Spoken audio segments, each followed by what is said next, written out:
Welcome, one and all, to yet another episode of WIC TV, a cross-ideological space where we come together to talk about issues both political and cultural, from the silly to the serious. And gang, today we have a show for you.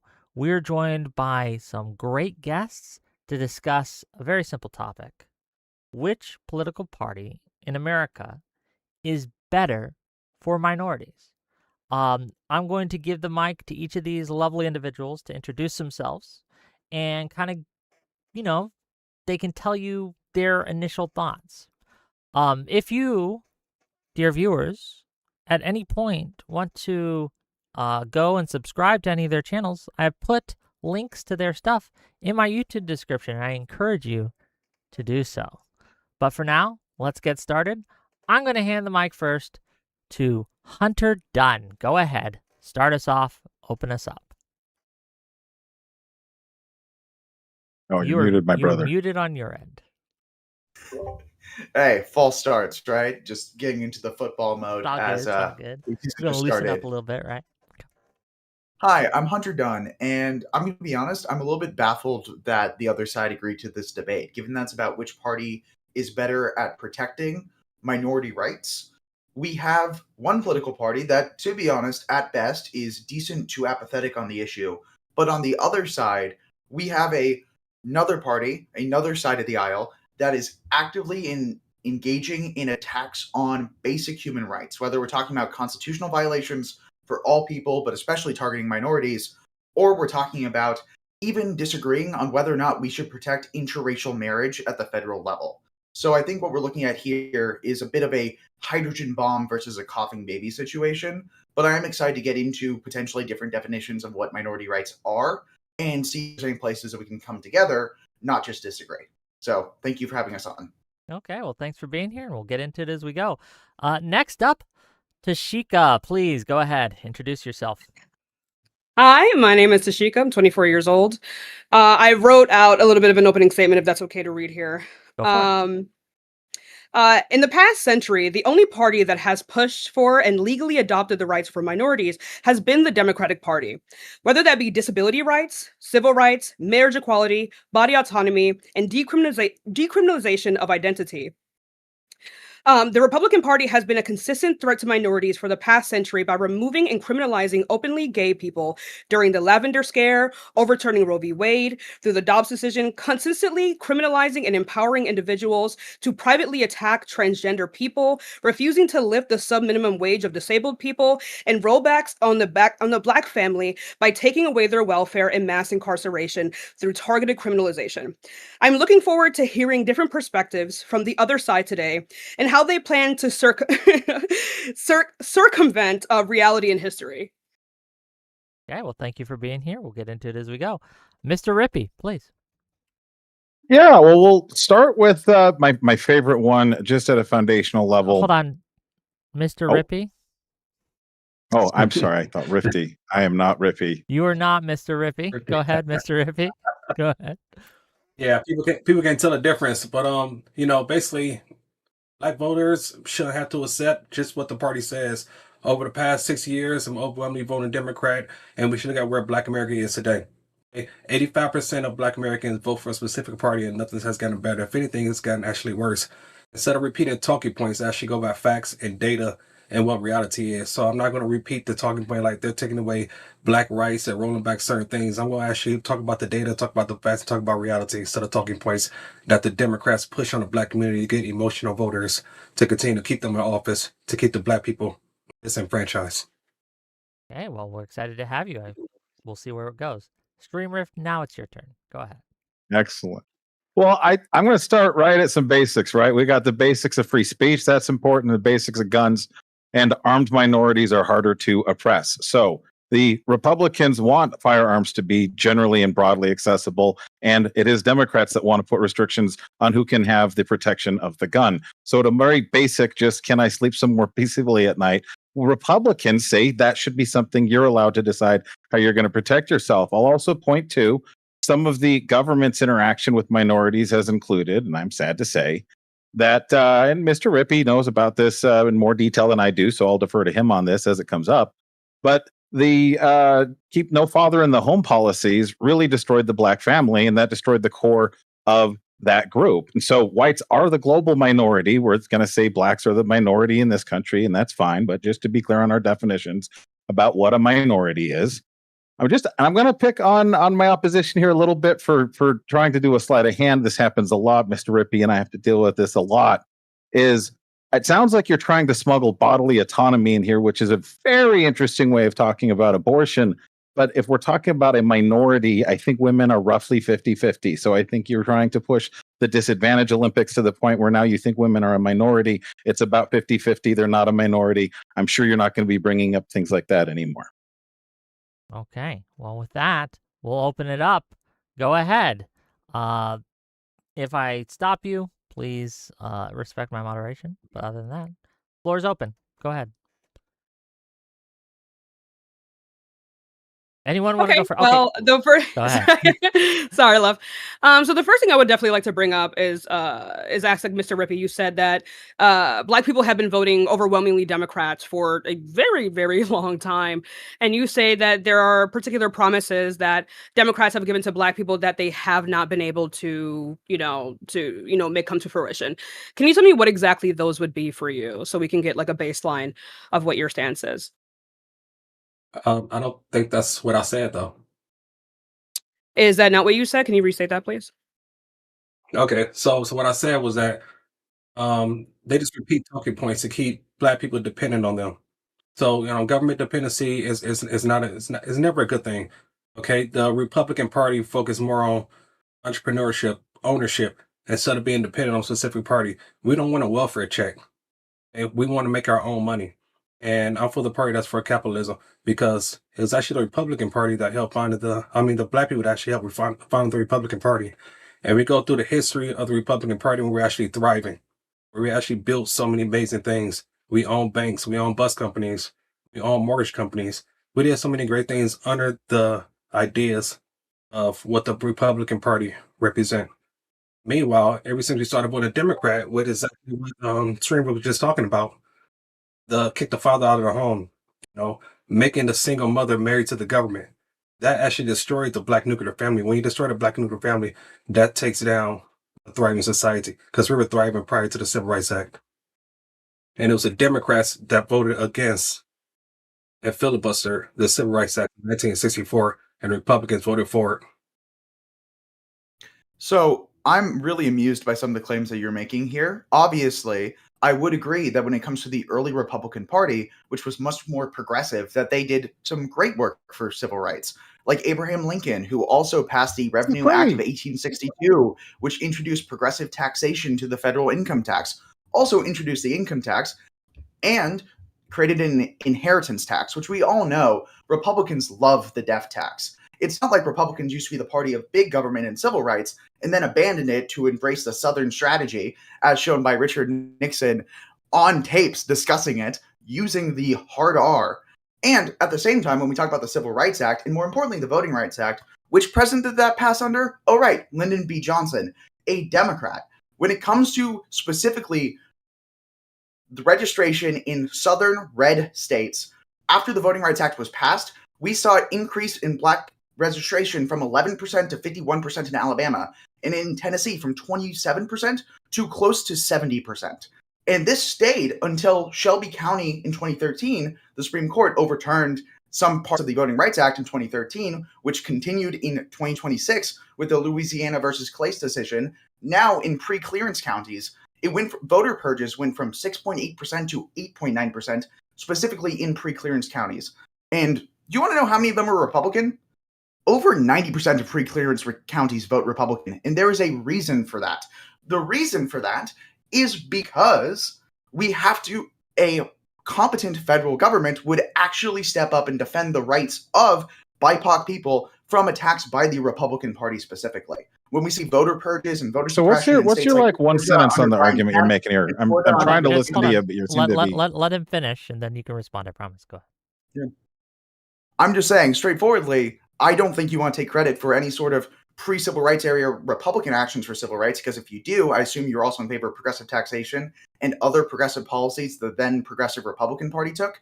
And when it comes to the actual modern day, when the people who are currently alive were alive back then, it's very clear which side has been consistently on the side of civil rights, and it's the same side the whole time, the progressive side. It's just they're Democrats now instead of Republicans. Go ahead. All right, now I repeated all these repeated talking points like I talk about all the time. You talk about Richard Nixon, but when you fail to realize Richard Nixon is actually using it as a strategy, but he actually lost the Deep South to George Wallace, who was a Democrat, but he ran as an independent. Now, when it comes down to the Civil Rights Act that actually being passed, the very first Civil Rights Act was actually passed by a Republican. It's authored and passed by a Republican. You know who that Republican is? I know you don't. It's okay. His name is Dwight D. Eisenhower. Hold on. Let Mr. Rippey finish. Let's finish. So, 1957, a president by the name of Dwight D. Eisenhower, Little Rock, Arkansas, passed the first Civil Rights Act. Now, when I say the majority of Republicans voted for the Civil Rights Act and the Democrats voted against it, it's because that was the longest filibuster still to this day. And Lyndon B. Johnson was actually forced to sign the Civil Rights Act. That's the reason why he put the Great Society Act in place, which means that he said that the Black people would be voting. He actually used a different word than that. And he was known to use the N-word a lot. We'll be voting Democrat for the next 200 years. Not only that, every single Democrat I voted, out of 21 Democrats I voted against the Civil Rights Act, 20 remained Democrats until they died off, with the exception of Storm Thurmond. He was the only person that switched parties. Now, you went through a lot. That's the reason why when people talk in paragraphs. Hold on. Things. You're being misleading with your facts here. How many Democrats voted for that act compared to how many voted against it? Did the majority of Democrats No. vote for or against that act? I don't think you know. Well, no, I have the numbers do right in know. front of me. 118 I do know. Democrats in the House voted Oh, for it. Why are you which is cutting more him than off, the amount of man? votes Yeah, cast. hold No, on. straight up. And 29 Straight up. Democrats Seriously, got he's it. got a little. Okay, bit of- okay. I'm Everyone's talking over each other. Hold on. It's hard to hear. The audios are I'll getting. let him continue, but I Yeah. just want to correct the facts for the record. Wait, hold on, wait. Calm yourself, Iago. So basically, the third time they voted, it was 80-60. So 60% of Democrats versus 80% of Republicans. But the first few times, if I voted on 3 different times, okay, the first time only 33% of Democrats voted for it. Do you have those numbers? I have the final passage numbers right in front of me, which Oh, you yeah, still haven't that's been able right. to produce. I just produced. I said the Actually, third time, the final time, unfortunately, 80-60. Okay, just said it. Yeah. hold on. So I are you do talking about want to the give Anderson-Aiken? I do Yeah, want if to you're give asking a Tashika question, a are you chance to get talking in about here. the Anderson-Aiken amendment version of it, or which vote are you referring to specifically for the first vote? What the first vote on the Because Civil it Rights actually Act in passed by a 1960. larger margin of Democrats with the original Okay. first passage vote in June 18th, 1957, 286 to 126. It passed with a lower margin in August 27th, Hunter. 1957. Yeah, just real quick. Go ahead, Spencer. Just real quick. I do want to hold on, just real quick. Just real hey. quick. I want to give the mic to Tashika, who's been trying to get in here, and I want to give it to Oh, Stream no, Rip, it's who's also fine. been trying to get in here, right? And also, Apologies. if I may, I would like to maybe talk about more modern That's exactly what I was going to issues say, Wick. with, Like I can grant Mr. Rippey everything that he's saying about like past Republicans and whether or not they were more progressive than Democrats. I don't give a shit. You know what I mean? Like the point is that as it stands, that Democrats are better for minorities now, and Republicans have always been the adversarial party, right? I think that's important for us to debate right now. I can grant you anything you want to say about the past. Well, not anything, but within reason. Well, I mean, So a can part we of have a what's conversation about that? Can we have a conversation about the current administration, something like that? The rollback a of part Roe of v. what Wade, anything? We can talk about school choice, capitalism, ownership versus dependency. We can talk about all these things and figure out which party is actually better for the minorities. And we all know that when it comes down to the facts and statistics and data, it tends to show that the Republican Party is better. But go ahead, Swen. I want to hear. No, I want to hear. I want to hear you. Yeah, well, Me so personally, let's take a look at Trump real quick here. I'm willing to bet you guys don't like Trump. Trump's terrible. He's against. But we had this June 2020 reform that 91%. What does it say? 81% of Black Americans wanted police presence kept the same. But Republicans are supporting law enforcement. Democrats aren't supporting law enforcement. So why is it that Democrats don't want blacks in their communities to have proper law enforcement? Mr. Rippey, do you know why they wouldn't want this? It's confusing to me. I don't know because that is what they want. Is what we want. We want safe neighborhoods. We want people to be able to walk around in the streets. Right now, people don't feel safe in the Black community, and we want more. We actually support the law enforcement, Okay. despite what the mainstream narrative is. Sure. I want to give Tashika a chance to respond to that. So their argument here is that Republicans tend to support law enforcement more than Democrats, and therefore Republicans keep Black communities safer, therefore they're better for minorities. Would you like to respond to that? Unfortunately, his mic is coming in a little bit weird for me. Can you restate the last part of your argument? Because the way you talk is very jumbled. Can you restate the last part of your argument, Rippy? Oh, you're talking. I'm sorry. I thought you were talking Right. to String Real. Right. No, but basically, I was just saying that we do support law enforcement. We don't want crime Okay. down the streets going on rapid. So that's what I'm saying. Okay, so I'm confused as to what I'm supposed to argue here, right? Like about like police officers. I don't think it's a problem that Black people support police officers. I don't have a problem with police officers. I think all of us here know the stats regarding like police brutality and the fact that Black people are more likely to be arrested.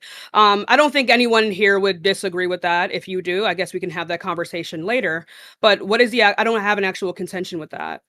So what do you want me to say? So if you agree that more law enforcement makes communities safer, and that Republicans I support don't more know if I law would enforcement, say. then I they're don't know if I probably would better say for that. minorities that want to be protected by law enforcement. That's what it sounds like you completely agree with, but What do you mean don't by want to. protected by law enforcement?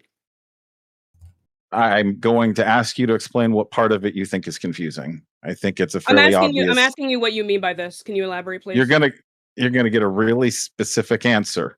We'll call it cops what I'm asking responding you to for. 911 calls and patrolling neighborhoods. It's sufficient to deter crime and respond when necessary. Right. So then what is required for them to be able to do this? Well, what is funding for one, and some support from community? I'm not sure where you're going here. Right. So I would just be confused though when you say this, right? When you're talking about Republicans supporting police officers and them being able to do their jobs, because is it or is it not the case that in his first term, Donald Trump proposed cuts for police officers? Didn't he call for defunding the police? I don't understand why you guys keep saying this. Well, so right now you're stuck in Trump is the only political thing to talk about I instead of didn't Republican say versus that. I Democrat. didn't say that. I would So appreciate you actually moving responding to what past I said that, specifically though. moving Why would I past need that, to you move can past only that? see it through the world of Trump politics versus actual Republican values. No. But that is the Republicans leader are of the the ones. is that not the leader of the Republican Party You're right now? Was that delusional. not the That is not the president? leader of the Republican Can you Party. The respond to can you Republicans just are not as can you go ahead monolithic. and I've been trying to answer I and would you've been appreciate cutting you me off. responding. Yeah, go And ahead, so please. if As you'd long as like you to actually restate respond. what specific it is that you'd like me to respond to, I'll start with just that. Right, the fact that Donald Trump repeatedly proposed cuts to the funding that we give to police officers across the country, right? So can you please provide me why that would be the case if it is the case that Republicans are pro law enforcement, right? Like So if you see a I'm thin blue wondering why you flag, think. is that scream to you Republican or Democrat? When you see I'm a sorry. sign that says Hunter, is defund he the answering police, the question? does it sound like a leftist or does it sound like a conservative? So just Hunter, so we can get the conversation kind of going here and flowing here. The question seems to be, did or did not President Trump, cut funding for law enforcement? Is that true or untrue? What do you think, Streamer? So my understanding is there may have been an allocation from law enforcement towards ICE to help support ICE to help combat the problems that law enforcement's facing. I think you'd be hard pressed to find anything other than support of law enforcement from Trump. So it sounds like what you're saying is the leftist protesters burning police stations to the ground, the pepper spraying police, the literally burning cop cars to the ground. That's not a strong signal of budgetary decision you think is more Right. indicative. Is that roughly accurate? Don't forget all the Democrat politicians saying defund the police. So again, when it comes to Democratic. Oh, Tashika, you want to go or I can go? One of the Fine. two of you. Okay. No, you can go. I was just going to say, like, I don't know why I'm expected to answer in the case of Donald Trump literally proposing these cuts, like multi-million-dollar cuts from police officers, of which I assume that you just conceded to here. Why I'm suddenly supposed to answer to like a bunch of protesters doing like terrible things and committing crimes, right? If it were the case that you actually one second, baby. One second, baby. Please. Let her finish. If it were the case that you actually gave a shit about these things, you wouldn't be in support of him calling for these cuts. And again, Donald Trump is the leader of the Republican Party, right? I think if we're going to talk about Republicans or Democrats, you want to talk about the leaders of these parties at the top, and then we can go down. But you just straight up denying that doesn't make any sense, right? I don't think that's going to get us anywhere. I think it would really help for you to be honest here. Okay, you can respond, Streamer. Go ahead. So part of what's infuriating about interacting with individuals like you is you assume just because you view the world through a certain lens, that's how other people view it. You view it as if, as you've described, we have King Trump and all Republicans listen to him and support him, and that's roughly the shape of things. And you can't distinguish between the conflict that Trump, for example, has with his own appointees, his own appointed judges and decisions that they've made. If he was truly this all-consuming power, he'd be able to get a lot more done than he's been getting done. I want to let you know you right also now make an that awful lot of. You also make a lot of. Let him finish. So yeah, go ahead, Streamer. Finish. You also are just stuck on this axis of let's just ignore the facts. We're arguing for a side. It doesn't matter what the facts are. Simply put, to go back to an earlier question you had said, why should you just address the protesters? Because everybody fucking knows about it. The existence of leftist protesters, the defund the police coming from politicians, that is not some 4chan conspiracy knowledge. That's a thing that's out there. So that's why if you're a serious person, which I don't believe you are, it's worth addressing. My thing is this, right? Why am again, am I supposed to hold like protesters like civilians? the same level as the president of the United States? Why am I expected to answer for those people? If they committed, one second, oh, sorry, Hunter, I didn't know that was you. If they committed a crime, then they should be arrested. But Donald Trump actively makes that hard when he cuts police funding, right? Like, I don't know why why are you running from that question so hard? I don't think we're going to be able to have like an honest conversation if you can't even address the leader of the Republican Party. We can move on if you want to move on, right? But I can just take that one as a win. But I don't know what to tell you. I wanna let So Hunter. we He's just been trying to get in here, but I'll give it to you in a second, Democrat Mr. Drippy. But I want to hear from Hunter, and then you Okay. can respond to both of them. Hunter, go ahead. Yeah, I want to bring us back to the actual facts of the matter, right? When we're talking about violence with protesters, the Federal Judicial Center has recorded how many criminal charges have been brought against protesters, specifically those accused of attacking or impeding federal officers during a protest. There are 851 people. The percent of those cases that have been dismissed is above 31%, in some cases as high to 50% in certain jurisdictions. The number of federal cases that typically end in dismissal is closer to 8%.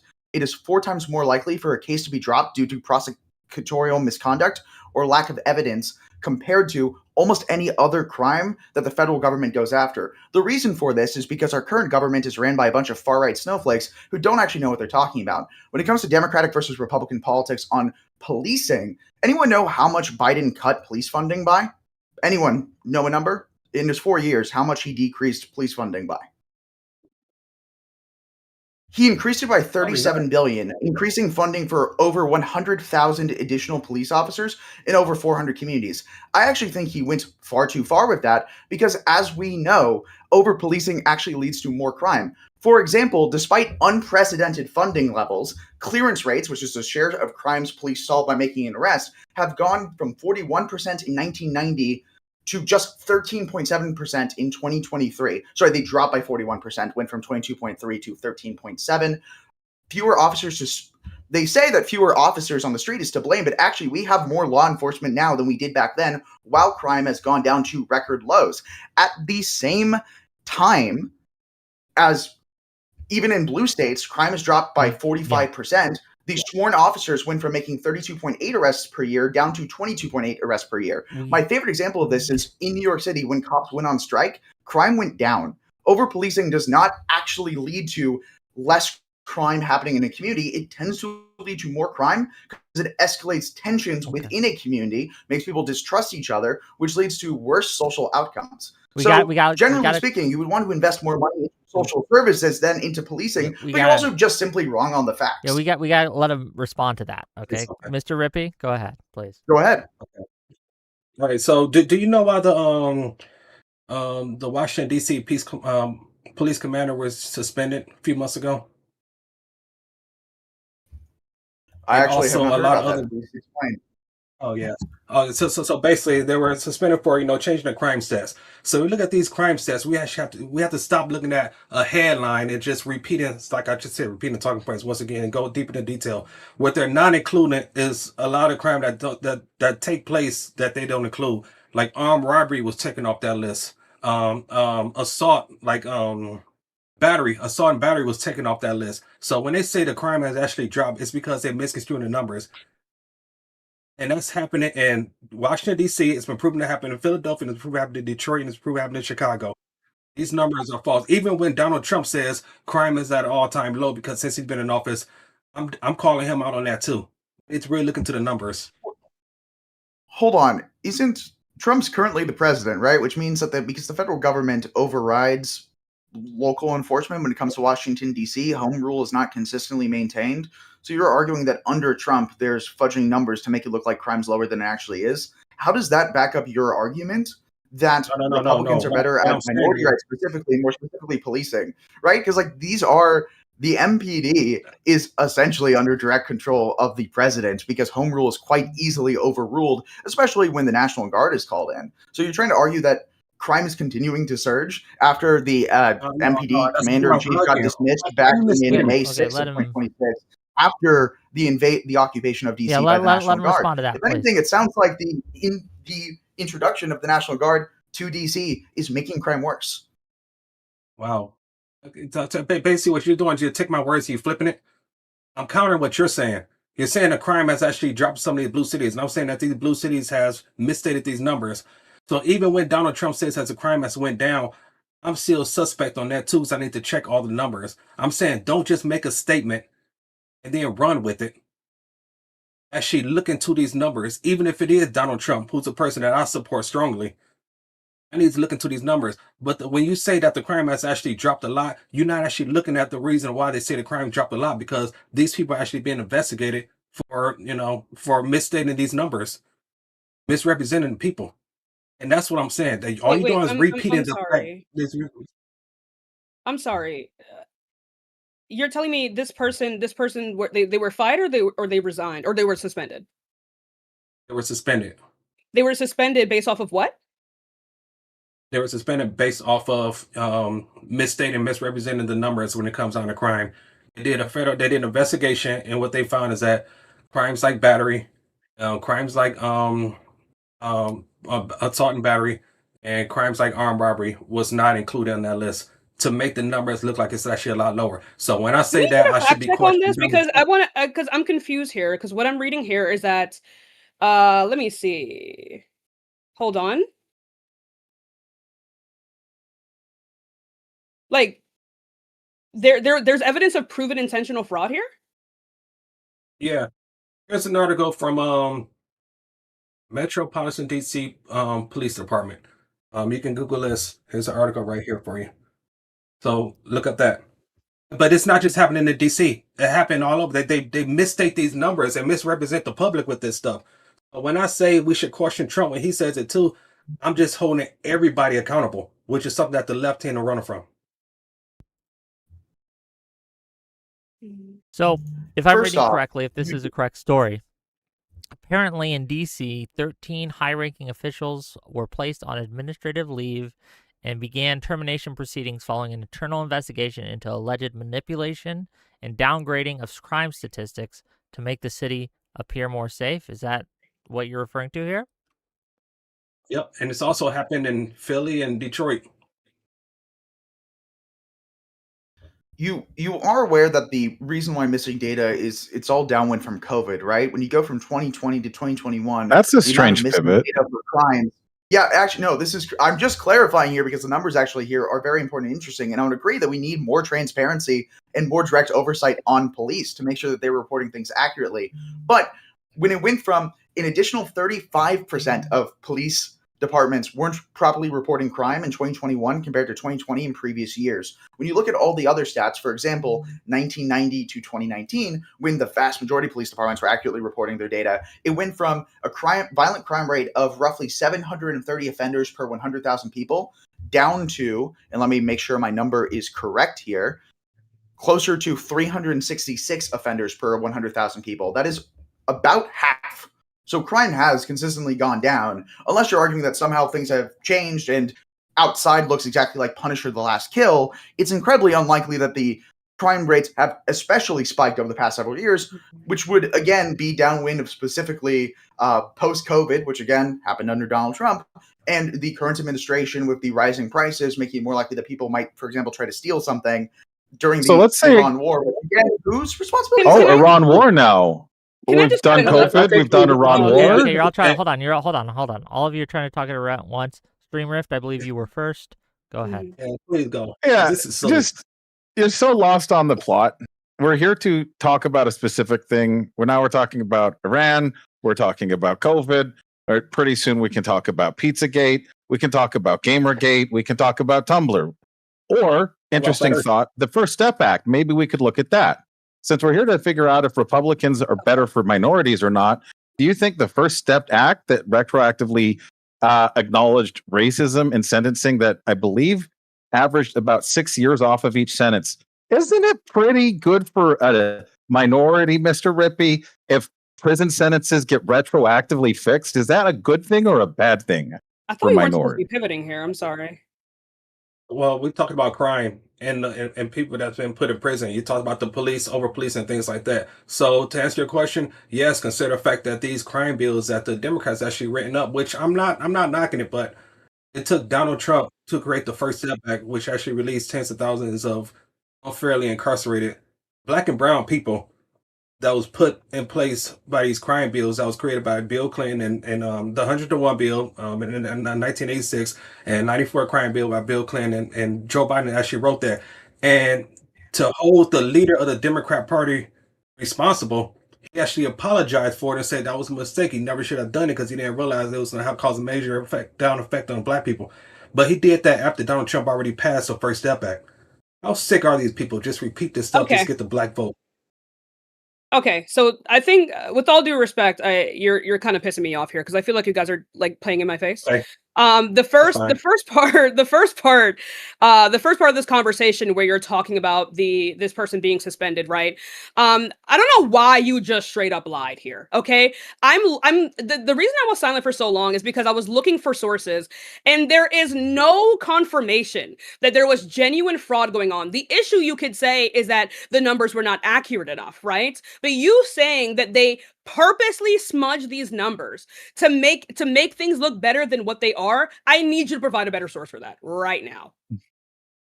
Yeah, you've been looking for it. How can I find it? I'm looking at AP past News and no one is saying this. What you're looking at as a silly internet article. You can look at this stuff for yourself. You can see the crimes that's been taken off. Associated Press is fucking silly. Associated Press? Is that what you just said? Guys, we dead ass. You just said Associated Press. Yeah, you said Associated Press. Can you provide me some actual evidence here, right, that says that there was intentional fraud going on? Can you do that for me, please? Before we continue this conversation, I don't know why StreamRip tried to, like, you know what I mean, tried to move on, but I really want to get you on this point here. If you because I think we need to establish a level the source, I can share it on the screen. How's that? And please DM an actual government source. Also, while we're at it, did you mention the First Step Act specifically? Yes. Well, hold on. Before you go that way, right? Just so our hold on. Friend had another thing we were talking. Before we do that, if Mr. Rippy or StreamRiff wants to send me the source, I can put it on screen. How's that? Okay, there you go. You just read it, didn't you? What did you find? I don't know. Is your source more accurate than the Associated Press that has like some of the highest fact checking? Like, what's I don't know. According to who? I don't know. Associated Press.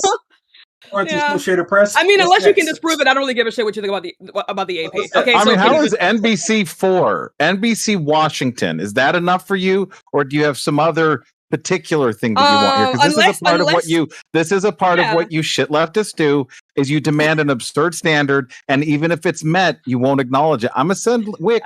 NBC4. Most people seem to think maybe that's okay for them to report on local news. Don't know how you feel about it. Right, baby. So unless they're reporting from an entirely different investigation and an entirely different report, because it says right here that the report did not indicate any fraud or intentionality in the flaws of the crime stats. So unless you are looking at a completely different investigation from the Attorney General, anyone, you're not going to be able to say that it was wrong. Okay. Yeah. We love sucking over here, but like, you know, you a little bit more than I. Wow. Okay. Okay, so cool. StreamRift has provided me an article. I will share it on screen. Associated Press is crazy. Mr. Rippy, isn't it kind of wild she's here defending the government? It makes no sense to me. Like, this is what happens when you look at biased sources. I don't repeat things from Associated Press, CNN, Fox News, none of this stuff. Okay, only go directly to the government sites. That's all I'm saying. So this happened on the July 18th, 2025. DC police commander suspended. This isn't a government site, right? Oh, wait, that's what I'm saying. Let him talk. Let him talk. I'm just gonna read the headline here. I know. I just heard him claim. No, I want to get into it. No. Hold on. Let him cook. Just let him cook. Okay. Let me read this for the audience so people understand, right? DC police commander suspended, accused of changing crime statistics. Police union says directive to change offense classifications comes from the command staff. An ADC police commander is under investigation for allegedly making changes to crime statistics in his district. The Metropolitan Police Department confirmed Michael Pulliam was placed on paid administrative leave in mid-May. That happened just a week after Pulliam filed an equal employment opportunity complaint against an assistant chief, and the police union accused the department of deliberately falsifying crime data, according to 3 law enforcement sources familiar with the complaint. The union claims police supervisors in the department manipulate crime data to make it appear violent crime has fallen considerably compared to last year. Pulliam, the former commander of the 3rd District that patrols Adams, Morgan, and Columbia Heights, was placed on leave with pay and told he was under investigation for questionable changes to crime data. 5 law enforcement sources familiar with the investigation told News 4. That came about a week after he filed a complaint against Executive Assistant Chief of Police Andre Wright. According to 3 law enforcement sources familiar with the complaint, News 4 reached out to Pulliam for comment. He denied the allegations against him and referred us to the public information officer. Union officials said there is a large trend of manipulating crime statistics. Okay, there you go. So the claim here was that it was intentional, right? So can you provide me any piece of evidence, right? Because there's already been an investigation. The investigation has already said that it was not intentional. There's no evidence of actual fraud. There's no evidence of actually smudging these numbers. Why did you just straight up lie? Why do you guys do that? You're talking about leftists. You just straight up lied for no fucking reason. Why did you do that? No. Also, This is what I'm talking about, man.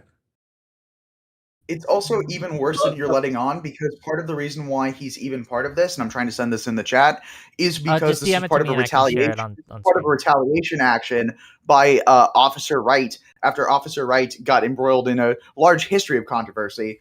He specifically. So Hunter, if you would, since we're exploring a point here, let us pretend it is or is not the case. How are we, or the audience, any closer to or further from understanding whether Democrats or Republicans are better for minorities? Because we've got an interesting discussion on policing here. I don't know what the hell that has to do. Which led to a digression on a story that Rippy clearly doesn't understand, as he didn't catch the part about the 18 pages. Well, no, she's hyper-fixated on something and wants to be really obnoxious about it. Okay, you guys. Yeah, you guys like to talk over each other. That's annoying to me. Go ahead, finish, Mr. I'm sorry, not Mr. Rippy. Finish Hunter Dunn, and then Streamer, if you can respond. Hunter Dunn, finish your statement, please. Yeah, I'm sending this over to Wick. Let me know if you see it. But it appears that a large reason why this controversy even happened in the first place was because Pulliam and his wife, Rachel Pulliam, who also works for the MPD, was embroiled in a different scandal that had to do with NSFW text messages by Officer Wright, and because they pushed back against Officer Wright and some of his practices, which does potentially include data manipulation. There's a lot of debate over that in this article, but the reason why Michael Pulliam specifically was put on leave and suspended seems to have more to do with interpersonal dynamics than it has to do with actual crime data. So I think that there's probably better examples you could use. Again, I agree that there are cases where police, for example, in red states like Florida, are not accurately reporting crime data, specifically to make elected officials like Governor DeSantis look better. But on the other hand, just to be clear, this is specifically a bad example, so I'd encourage you guys to look more into a story before trying to use it in a major argument. So just to read part of this, in one message, seemingly during a 9 a.m. meeting, Wright texted his wife, "This big titty B word can't read." In another, he appeared to reference a work trip as he wrote, "I'm going out of town with a fat, ugly B word. We'll be back tomorrow," followed by, "I'm taking 2 midgets with me." Okay. Make sure this stupid mother effer didn't shoot himself and is lying. Okay. So I guess the accusation you're making here is that the original officer was charged in relation to kind of like he was whistleblowing on something related to this guy, and this guy was retaliating by putting that charge against him. Is that your claim? Well, it's notable that Pulliam was suspended well before any other officers in the suit, including Wright himself. So I would argue it's pretty clear that the Pulliam controversy specifically is just a bad example in this case.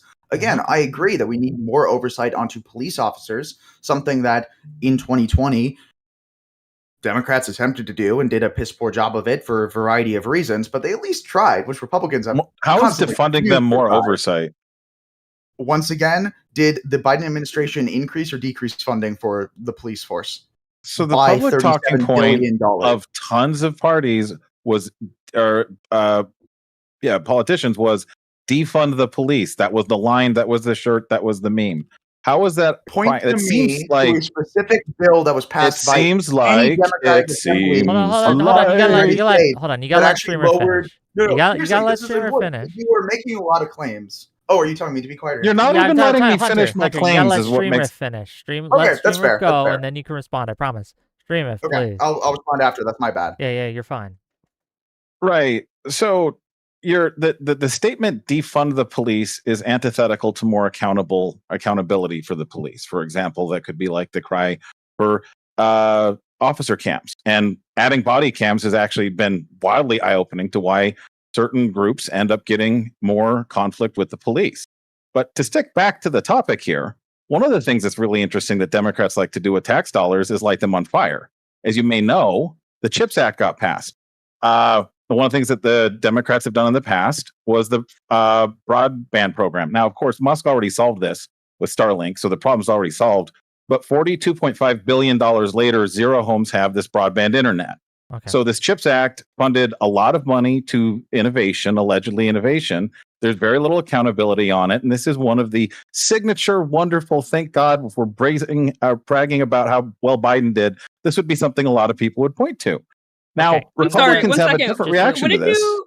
Just real quick. Sorry. Wait. Before anyone goes, I'm going to let you finish your point real quick. I'm going to let them respond. Then I have some questions to maybe drive this conversation forward. I feel like we're getting stuck in looping on policing, which is important. agree. Wonderful. But we want to. Yeah. I don't know how to send you articles. But I would love to. I don't know how to send you articles about how they found all this evidence, 3,200 misrepresented crimes in New Jersey. I said New Jersey, Baltimore, Philadelphia, Detroit, Washington D.C. And it's actually all been found by the public safety director. Crimes that has not been included inside the crime statistics. And you But found we can it was move on. purposeful. I'm still gonna send it. Yes, and I'm still. Yeah, gonna this is send the it to you, impossible but- burden. Mr. Rippey is nothing but good faith. If he's telling you it's there, you're going to find these things. He said there was an accusation that there were manipulated crime statistics. We went to NBC4, local news. 80% of Americans would look at that and say that's fine. That's what happened.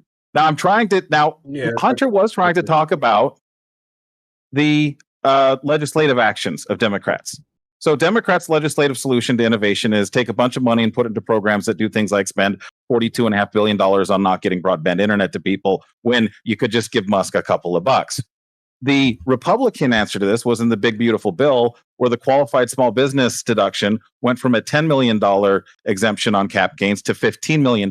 This means the economic incentive for being right about business is going to be empowering businesses companies that can stay in business.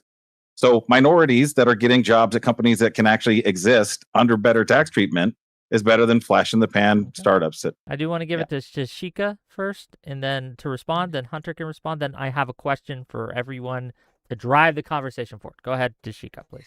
Sorry, I apologize if what I'm about to say is gonna take us back a little bit too far.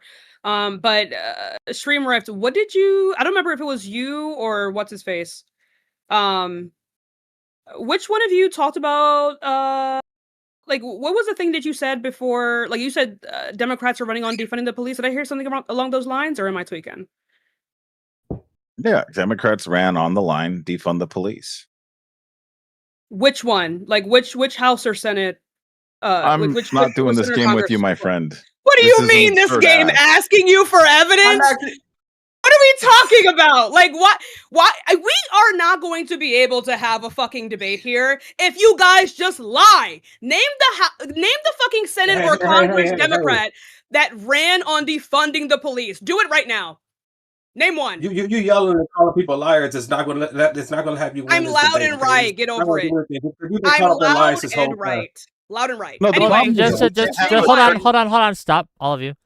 The question has been asked, and I am curious too. So this is to Mr. Rippey and Streamrift. Which politician, whether give you a in list. Congress or in the Senate, ran on defunding the police? I am curious to the answer. Give me the answer. Congressman Rashida Tlaib, Democrat in Michigan, explicitly supported defunding the police and argued it directly. Okay. Representative Cory Bush, one of the most prominent congressional advocates on defunding the police, reportedly arguing shifted money from the police department towards social services. Now, they can say they hijacked the term defund the police, but I'm going to people that specifically said defund the police. Ayanna Pressley, publicly stated defund the police is an agenda she's going to push in some major cities. Ilhan Omar supported defunding the police. And these are just people at the congressional level. Abigail Spanberger, 2020, fellow Democrat, defund the police issues. We need to defund the police because it's seriously hurting Democrat cities. okay. So when these people say defund the police, what does Streamrift mean and what do they mean? Well, so You just the asked for problem a list. here, I gave you a list. You called us the liars. You asked for a list. I gave you a list, and now you want to But redirect the words stranger. have meaning. Stop I'm making not. claims if you don't know what you're talking about. Calling us I didn't liars. make a claim. You I asked asked a for a question. list. I I gave you I one. didn't make a claim. I asked a Are question. And now you you want just to know the reading definition of headlines? defund the I have the police. Times article right here that interviewed Rep. Ayanna Pressley and talked about it. She doesn't say the word defund at all. She talks about true reparations, about investments in communities. There's a reason why the Congressional Black Caucus submits an alternative budget every year, because we know that our communities have been historically under-resourced, underinvested in, and divested from. I'm going to then quote the guy who ran for the presidential ticket in 2020 on the Democratic Party, who said, the answer is not to defund the police, it's to fund them. Dude, you don't know what you're talking about, That's and you're what I'm just reading saying. either AI or Wow. headlines to do it. I'm sure that Okay, I like do- Cory Bush or something might have ran on it, but name a single bill that passed anywhere in the United States that actually defunded the police instead of increasing funding for law enforcement and specifically mental health response as part of a larger law enforcement strategy. Because again, every single person advocating for what you were arguing for wasn't actually trying to cut funding to police departments at all. They were doing the opposite. They were increasing funding for law enforcement that was primarily about solving social issues first, which Okay, is we gotta let them respond to effective and this. So works the better than Yes. just Can I just- broken glass policing. We're Just not Can I real just quick, say going one to more be on thing? a real quick, conference Tashika, to and then put they up gotta Four respond. Seasons landscaping. We're actually trying to fix issues. Right. So this is why I asked. First of all, I would love to see those quotes or those like policy prescriptions that you're citing here for those people.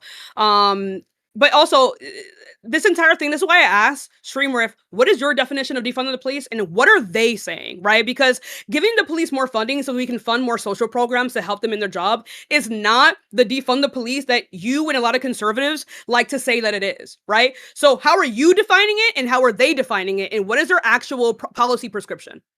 Okay. Can you do So that for me? to answer an earlier we need to question that know. you asked First, me. Okay. answer her question. I think that is what you mean. She asked a question earlier and then just asked more questions. Is there can I answer the first question before we get to new questions? The mic is yours, friend. Wonderful. So Tashika, you say, hey, what does so we say the left ran on defund the police, and you're acting as if this isn't something that happened.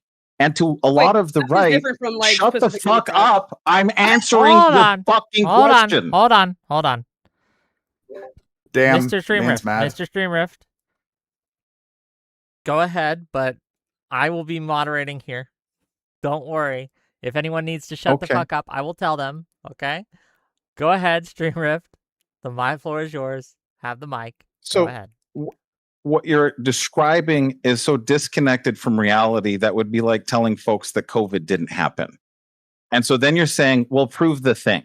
So if the point of having a discussion here is to better understand each other, to let people see ideas being tested, just debating about whether or not which specific politicians used which specific talking points on what particular piece, when the online sentiment was very clearly defund the police. You could run polls and people would know the talking points. They'd hear this. So whether there's a way I read it, there's a way they meant it, there's a way you're understanding it, it is a distinction that doesn't change. That's what most people heard. So if we're trying to find common ground, we got to be in the same universe. Right. So now we've gone from like elected officials. Okay, both Sorry, of you Hunter. hold on. You're on the same team and you're interrupting each other a lot. Okay. I think I'm on a delay. It's my bad. Oh, I don't want to hear. Hold on. I do want to give Mr. Rippey a chance to respond. Hold on, Mr. Rippey. I'm going to give you the mic right now, but I want to have a chance for you to answer the same question and have a response as well. And then we can let Hunter and Tashika respond to both of you. So go ahead. Hunter, can I go first, please? Yes, but first, Mr. Rippey. Mr. Rippey, the mic is yours. Go ahead.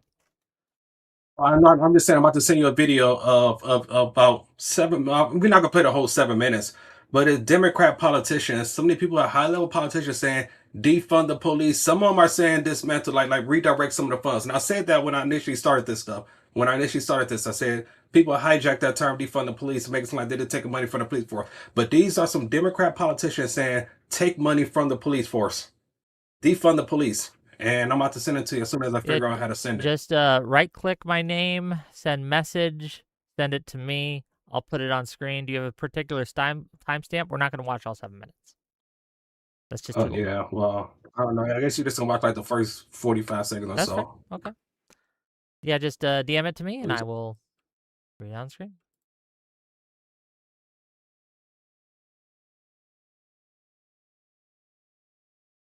Some of them are saying redirect funds. Most of them are saying defund the police. Uh-huh. Okay, I'm waiting for the DM. Can I speak in the meantime, or should I wait? Yeah, go ahead. Or if you send it to me, I can send it Great. to him too. So I think it's really funny, Stream Rift, how we have gone from like actual elected officials to like online sentiments. I want to let you know how incredibly vague that is, right? I don't really care what the online sentiment is, right? I don't really care about that. What I'm asking you for, we've which you been have talking not about done yet, is define defund the police, right? Because there are multiple definitions, and some of the definitions of defund the police actually don't mean like taking critical amounts of money away from them. They do have an inflated budget, right? And some of that money can be reallocated within the policing system, right? So when they say defund the police, do they mean move money elsewhere within the system, still keeping it in this policing system, and that's still funding the police? Or do they mean just straight up cut their budget and just fuck off the money somewhere else, right? So I want to ask you, which Democratic official is saying this? What do they mean when they're saying this? And also, again, I want to remind you, I do not care what the online sentiment is. These are people who control our lives and legislation. Which one are you talking about? Thank you. Okay. He has sent me this video. We're going to watch like 45 seconds, and we'll see what happens here. So we've been talking about defunding the police. Oh, first of all, is everyone watching? Click watch stream so you can watch along. Okay. I want to make sure everyone gets we don't have to play this like 5 times, okay? Everyone watching? Everyone good? Everyone set? Cool.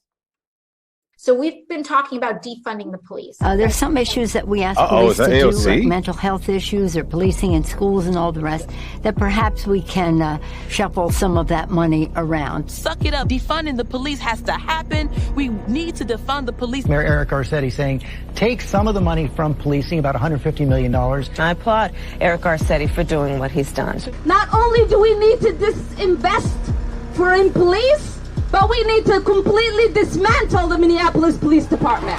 So yes, defund your butts. Defund you. Yes, I support the reallocation of resources from NYPD. We will be moving funding from the NYPD to youth initiatives and social services. Okay. I think that's a good... Are we going to pretend like this is an answer to my question? You asked specifically which candidates used the words defund the police. Holy shit. And I think that is literally a video of it, and you're so fucking annoying. Dream. I'm annoying as fuck, but I'm still gonna be better than you. Anyway, so like I was saying before, right? The question was not which candidate used the term defund the police. I grant you that there are candidates who use the term defund the police. I'm going to go ahead and restate what I was saying, right? Because I don't know why you have such an attitude, because I'm laughing and I'm fucking whimsy and ridiculous. So like I was saying before, again, the question was, what are their policy prescriptions? How are they planning on implementing this, right? And what do they mean when they say defund the police? I gave you 2 different definitions for defund the police. I'm going to go ahead and ask you again, which one gave the more derogatory definition? Which one? I'll yield to Mr. Rippey or Hunter if he wants it. I'm good. I guess that's a concession. Rippey? I mean, we just heard it. I said this from the very beginning. I said that term hasn't. You could like the laughness is a defense mechanism. Like that doesn't mean that you're actually elevating yourself. No, I laugh because this is comical. Well, hold on, we gotta let Mr. Rippey answer, right? Mr. Rippey, go ahead. Yeah. Wait. All right, looked like it froze for a second. What I said was there are a lot of politicians that are high-level Democratic politicians that said defund the police. Dismantle the police. Some of them will say that their definition of defunding the police is taking some funds and allocating over to social services, which I get, but it's still defunding the police. It's still taking money from the police force and putting it in a social program. Now, I'm not saying I'm against that, but there are a lot of politicians like Tali, whatever her name is, who said, no, defund the police. That's it. Take money away from the police.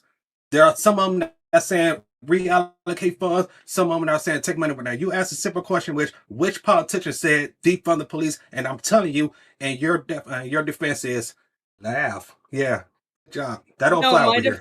my defense is to laugh because you two are playing in Hunter and I's face. Like, I don't know why. Oh. I've restated my question 3 times now, and the reason you are unable to answer the question is because no, you keep asking stupid questions is the problem you here. conceded. I don't know why you're still talking.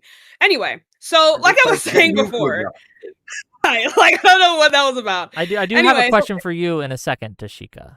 But it's a defense mechanism. It's silly. Right. So yet again, the question was not who used the term. I'm asking you, what is like the policy implementation that they want, right? Because that is relevant. Reallocating particular funds from certain parts of the police system is not defunding the police. These funds are not going to make it so that they're less likely to do their job, right? Like, for example, I don't know, like, can someone get this number for me? Like, what is the average amount that police officers pay yearly to just like settlements for like police brutality, things like that? Like, how much? I don't know off the top of my head. Can you ask the question again? So I can find out. Right. So, how much yearly do the police spend on paying people out for settlements, for misconduct or whatever it is?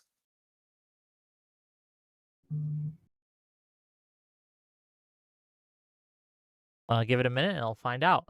In the meantime, while I look that up while it's doing its thing, just to maybe kind of actually get into this a little bit, and I do want to move off policing eventually, right? There's a lot of issues, right? But to Mr. Rippey's point, when we look at Rashida Tlaib, she does have some pretty explicit language when it comes to defunding the police. So, for example, in April 2021, she wrote this: "No more policing, incarceration, and militarization. It cannot be reformed." She proposed in 2020, the summer of 2020, the Breathe Act, which framework called for a major divestment of federal resources from policing and incarceration and reinvesting that into community programs. So at least with Rashida Tlaib, it seems she has some pretty extreme positions here. Would that not be fair to say? I disagree because I have the interview pulled up elaborating on the entirety of her police positions right now and in these times. I want to scroll down to the part that says, "Oh, absolutely." She was asked the question, "Can you get into the root causes of this position you are taking? Because people may say, if someone breaks into my house, shouldn't I be able to call the police?" And Tlaib's response is, "Oh, absolutely," specifically referring to calling the police. "But property should not have more value than human life. I want to reiterate that. As a society, we've decided the way that we handle issues is to send police and throw people in jail. Mental health, poverty, you name it, we are policing and over-criminalizing. It's not making us safer." And then she goes on to describe specific acts that she wants to take to help. In this case, her specific argument is that we should be investing more into social solutions first because we should not be prioritizing property over human life, which I think is a fair claim, specifically discussing how when police were called on George Floyd, that only led to, as we have seen, the murder of George Floyd and the conviction of Derek Chauvin for killing him.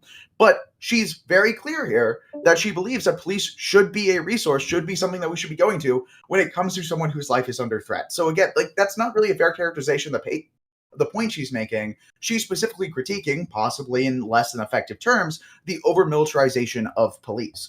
I'm sure there are absolutely some people in the large left coalition that, for example, may actually want to abolish the police entirely. I've heard it before. That is far from a standard position. But if we're getting into the positions of random people online, I think we really should talk about some of the larger right-wing conservative commentators and donors. For example, Peter Thiel, who claimed that democracy and freedom are fundamentally incompatible, also arguing that the introduction of the right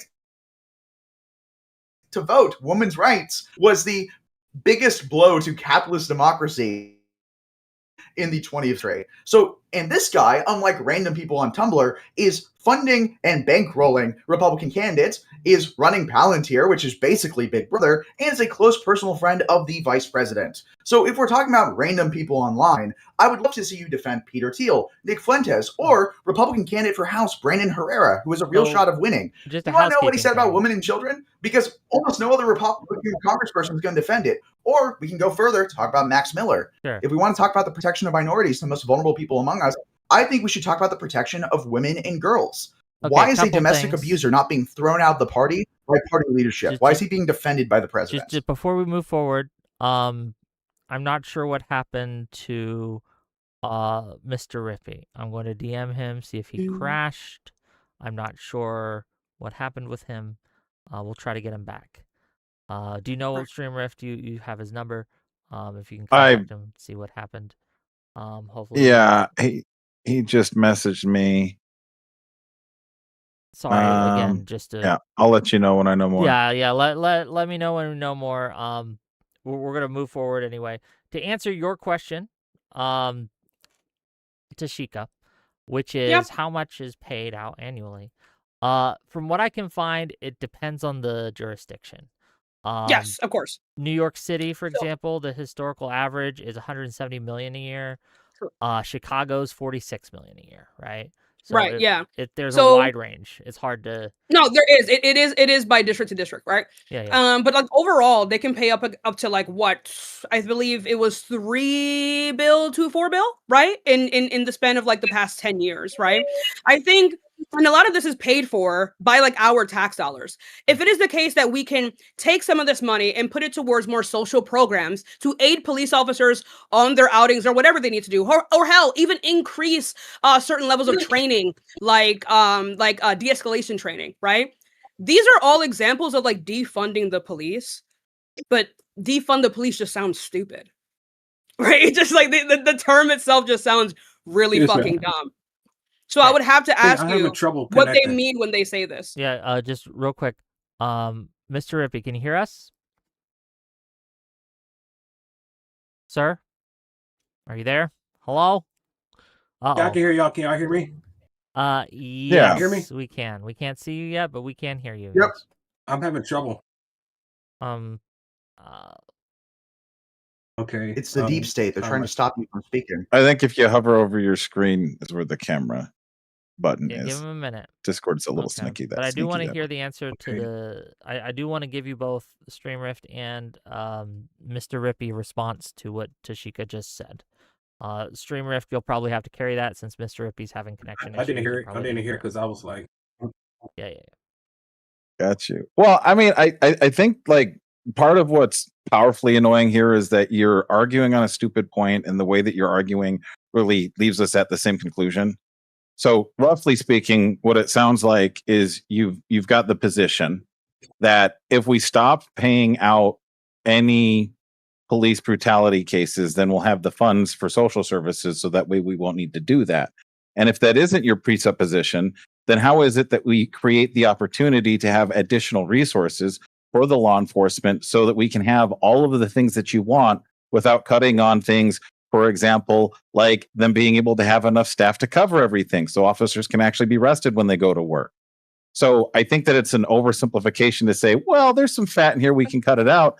Fact of the matter is, most cops have a phenomenal amount of stress. They end up having it really wreck their personal lives, and it's it's a significant burden. On top of that, I personally know at least one cop who quit the job because folks are making it impossible and setting impossible standards. The Democrats setting impossible standards for law enforcement. So not only can a cop die at work, he can end up being accused of something, following his training, and have his entire life ruined, like Derek Chauvin.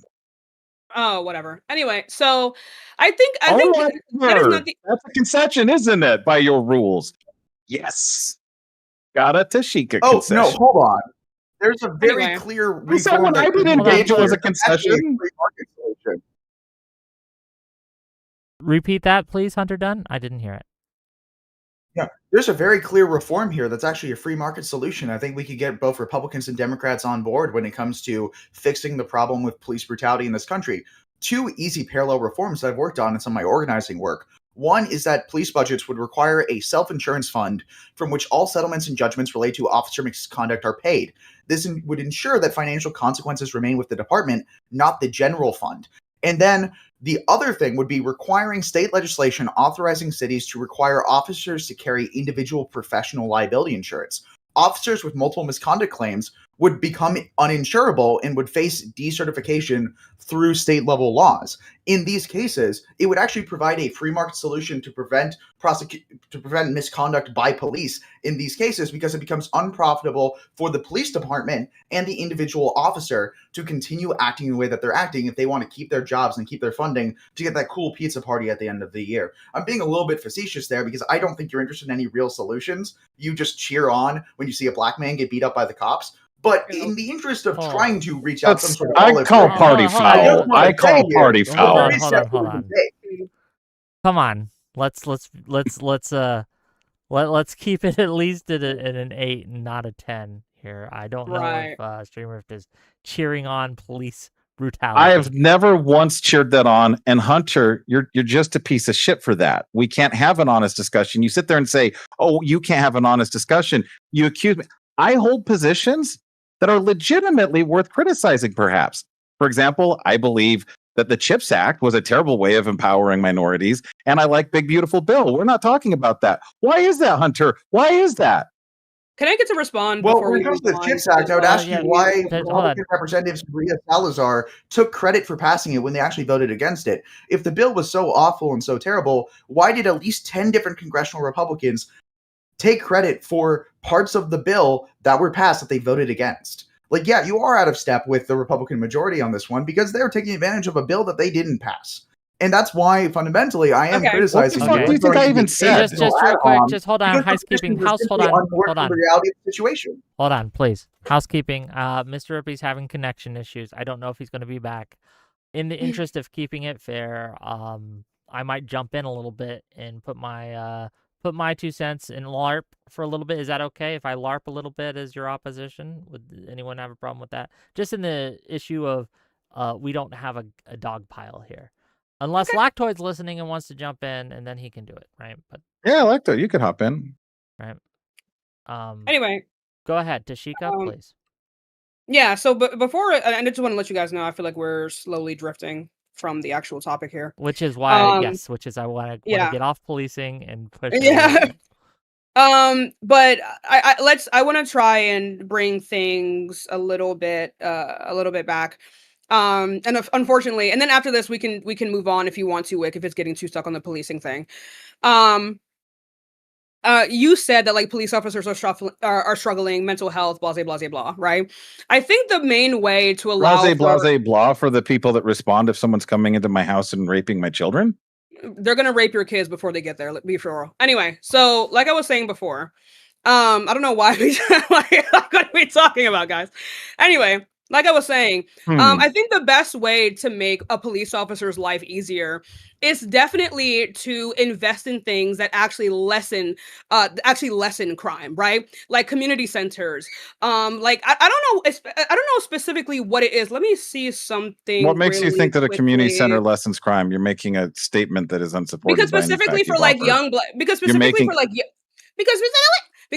for like young black youth, right? A lot of the issues that we have within like particular like black communities or just brown communities in general would be like gang violence. Would you agree? Where's the proof of what the claim that you're making? I'm asking. You're claiming that money in community centers reduces crime. It's a specific falsifiable claim. Make your point with where's the proof? I'm okay. So I'm just okay. Would you like me? I can grab that for you, but can I just finish my statement, please? Finish your statement, then if you want to grab it, go ahead. Yes. Thank you. So like I was saying before, you would agree that a lot of the issues that we have within like the black community or brown communities in general is like gang violence, right? And I think the main I think it's a lot more fundamental than that. And so if you want to have a reasonable discussion, you could actually engage with trying to probe what I actually think. Fundamental? Yeah. So one of the things I believe I've already commented in here, it's worth bringing up again, is I think that the nuclear black family suffered an attack that destroyed it.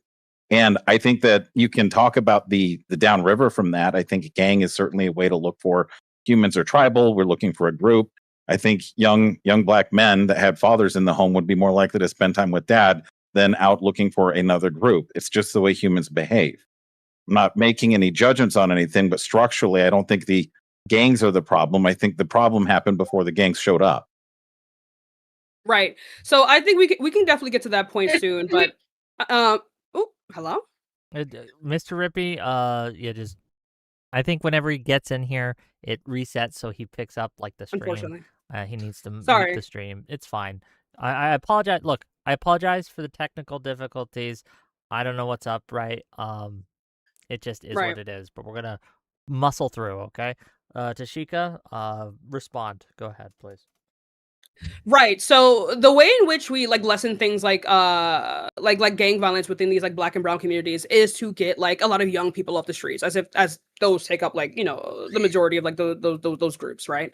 And if you want to stop feeding those types of gangs, it is important to get them off the street. And there is evidence for it. You can look at PubMed, you can look at Brookings, you can look at SSRN. All of these sources say the exact same thing, that when you invest into these communities and you give them community centers, that not distracts them, but gives them something else to do other than being on the street, we do see a heavy reduction in violent crime. So that is a fact, right? So by investing in more like neighborhood initiatives, community action, all of these things, you're actually going to have police officers, one, having to do less work, and two, finding themselves in less dangerous situations, right? I think one of the main reasons why police officers are consistently depressed, they go home, they beat the shit out of their wives and kids, all of these things is because one, they don't have a lot of mental health care. Their training when it comes to civilians is garbage. They don't have a lot of experience in terms of how many minutes did George Floyd give the police shit before he ended up with the knee on the back? How many minutes? 1, 2? Do you know? You're talking about police not having the right training. You're saying they're having problems, and you're saying with community centers. How would George Floyd have, for example, decided that in the first 10 seconds he was just going to comply? How long did Derek Chauvin keep his knee on George Floyd's neck? I'm curious about the 13 minutes before that, where he's completely evading it. Derek Chauvin was using hold on, Streamer, you do gotta let him answer. I want to know exactly how long you have to not want to be arrested for you to deserve to have a knee to your neck for 9 minutes and 29 seconds. Exactly. I wasn't saying he deserved it, you obnoxious twat alleged waffle. Conservative. No, I never said. Who believes in small government? No, because you're doing the "what was she wearing" thing. That's what you're doing right now, right? So like that is what I'm saying. So what our good friend Tashika was saying is that with community centers, law enforcement would be in less distress. They'd have less conflict. They'd have less problems. That's her claim. I'm testing that. I'm looking at an instance where a lot of folks, particularly on the left, critical of law enforcement, bad training. Never mind the fact that this is a maneuver that happens all the time. And prior to that, people were trained on this for years and years and years, and no one died. And all of a sudden, this one time someone died. And that was terrible. The number of people that should die in police custody is 0. But what I'm trying to ask Tashika before you stepped in, so rudely interrupted, is how would funding, for example, community centers. Now we're in a world, and George Floyd grew up with these community centers. And now when the police show up, it's better because I want to hear how that is connected. So I think it's important that I finish my statement, right? Because all of these things are indeed connected, as much as you like to deny that. So thank you for. I thought you asked me a question. I was engaging with it. Let her go, please. Right. So I'm going to go ahead and finish what I was saying, right? So again, we see that a lot of police officers have mental health issues because they do not have adequate mental health care. They do not have good de-escalation protocol. They do not have is it true or not? Actually, no, fuck it. I'll just leave that. But we know that a lot of their training is indeed lacking. And by allowing these community centers and investing into communities, they are going to come face to face with people less often, right? They're going to come face to face with people who have criminal records less often. But also, right? Would you not say, and I guess this is more of like a theoretical conversation, right? Would you I'm sorry, matter of fact, let me just open up with this. Stream Riff, why do you think there is such tension between like police officers and the Black community? Probably because the Black community commits a significant amount of crime. They commit a significant amount of crime. Yes. Do they commit a significant amount of crime because they genuinely commit more crime, or because there's like over policing, so they're more likely to be captured for a crime? I believe it's more likely that they commit crime. Why is that? Why do you think it's more likely? Yeah. Because if we look at a lot of statistics and all of these institutes that you're talking about and all of these exciting institutions that you trust the data on, they indicate increased amounts of crime. So if you want to argue with that, why? Why? So instead of trying to wander me through something, This could is you a make part. a claim? Well, this is important though, because I cannot continue my claim off of like false information though, right? Because the You reason do it that's all the time, why at least in this chat. Do you think that there's an inherent trend or cultural reason why you're arguing that, for example, Black people maybe commit more of X crime? If you want to be specific and nail down which specific crime you're referring to. My point is this. You're both too thick on this one. But go ahead, Tashika. Let me just say this. My point is this: if we invest into communities, right, and we see that investment into these communities lowers crime, then we are going to see less arrests in these areas, less hopefully, right, if like actual policing like follows along with these trends.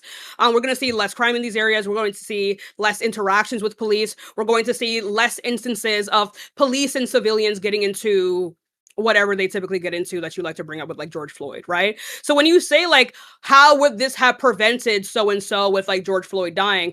I think he probably wouldn't have been in that situation to begin with, but I don't even know how you would determine that. I don't even know how you expect me to answer that question, to be honest with you. That's my entire you're making point, a stupid claim that can't really be supported. One of the things that a statement I've made, I've been very clear, is that I think that the Black families take in a real fucking downturn.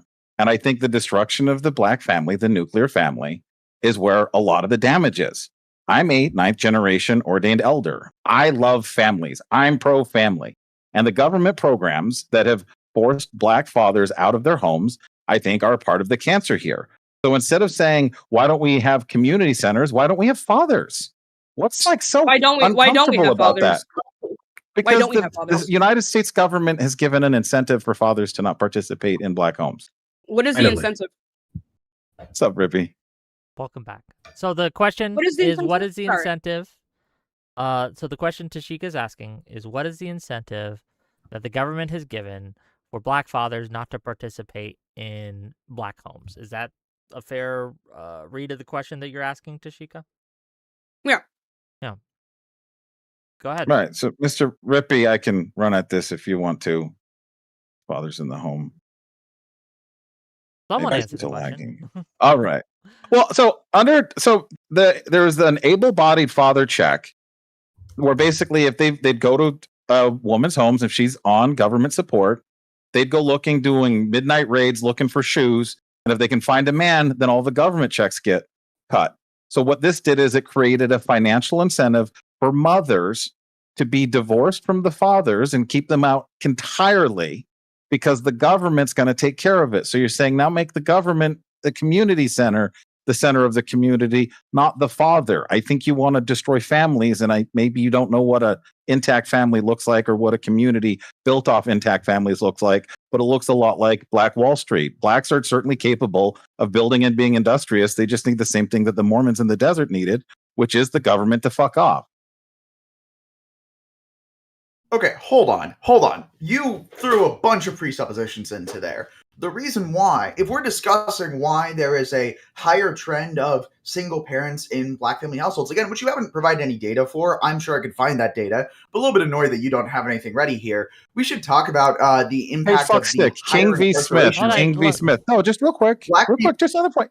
Like 10 seconds. King v. Smith, 1968 Supreme Court decision. You can find everything you want from there. It was a 9-0 decision. You're acting like civil rights didn't happen. You're acting like all of these demonstrable things didn't happen. But go ahead and say, "Oh no, here's the source." There's the source, as you were, Hunter. No, I'm talking about the single father rate. Talking about the attempts to draw. That's Black what I'm talking about too. No, what he's asking for, okay, you guys are talking past each other. What he's asking for, just real quick, that allows for states to not deny aid to families with dependent children based on the presence of a substitute father. that actually encourages the creation of two-family households, just not with the original biological father, right? If there's an abusive situation, a wife leaves and then she marries a new person, that makes sure that the welfare benefits don't go away. That's a good thing, unless you're pro-child abuse.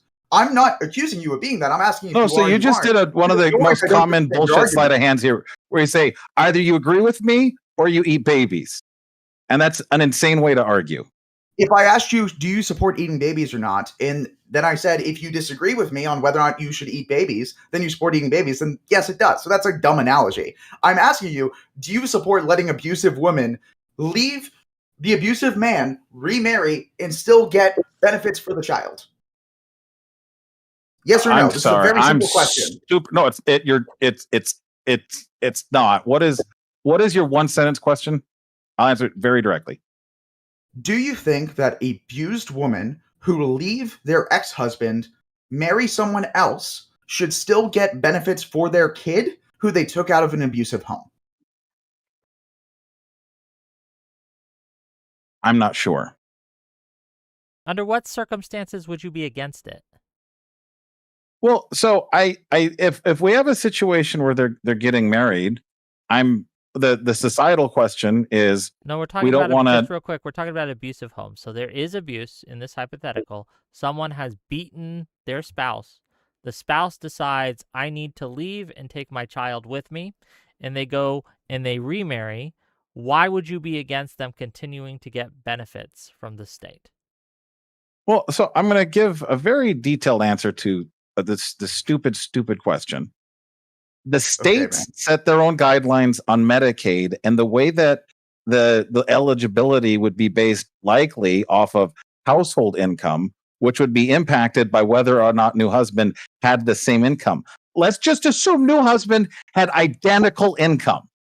Sure, we should continue it. Okay. If the situation is only different because there was abuse and now we have the same thing, fine. Stupid fucking question. It's not a stupid question, given that is what the case was about entirely. It was about whether or not a kid could still be considered a dependent child when they were taken out of a home with the original father. In cases, again, this was pre-no-fault divorce. So in these cases, there had to be a pretty good reason for there to be a single parent, or a remarried parent in the first place. Increasingly white individual here. Pasty white Hunter. Question for you. Why do you think my good friend Mr. Rippey here and many of his fellow brothers of similar melanated levels believe that the United States government killed the black family? I actually have a very good answer for that. Black families are disproportionately impacted by incarceration. 40% of black households are missing a parent because of incarceration. And for example, extreme racial disparities persist in arrests. Let's talk about marijuana. Black people are 3.6 times more likely than white people to be arrested for marijuana possession, despite almost identical usage rates. That 3.6% increase, right? If black people are 13% of the population, times 3.6% explains the racial disparity for why black people are more likely to be in prisons almost exactly. The 3.6 times more likely to be arrested stat very directly maps on to the difference between 13% and 40%.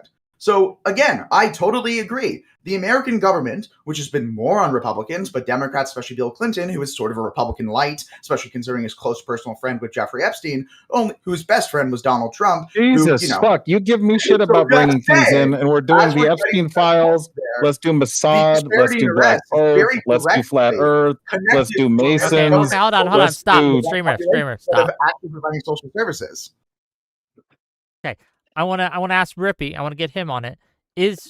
So the question is asked to Mr. Dunn here.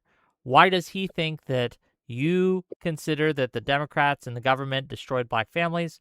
He gave his answer that it was because of increased incarceration rates, right? And because of the crime bill and other these things. Do you agree with that answer? And if not, what is your answer? Go ahead, Mr. Rippey.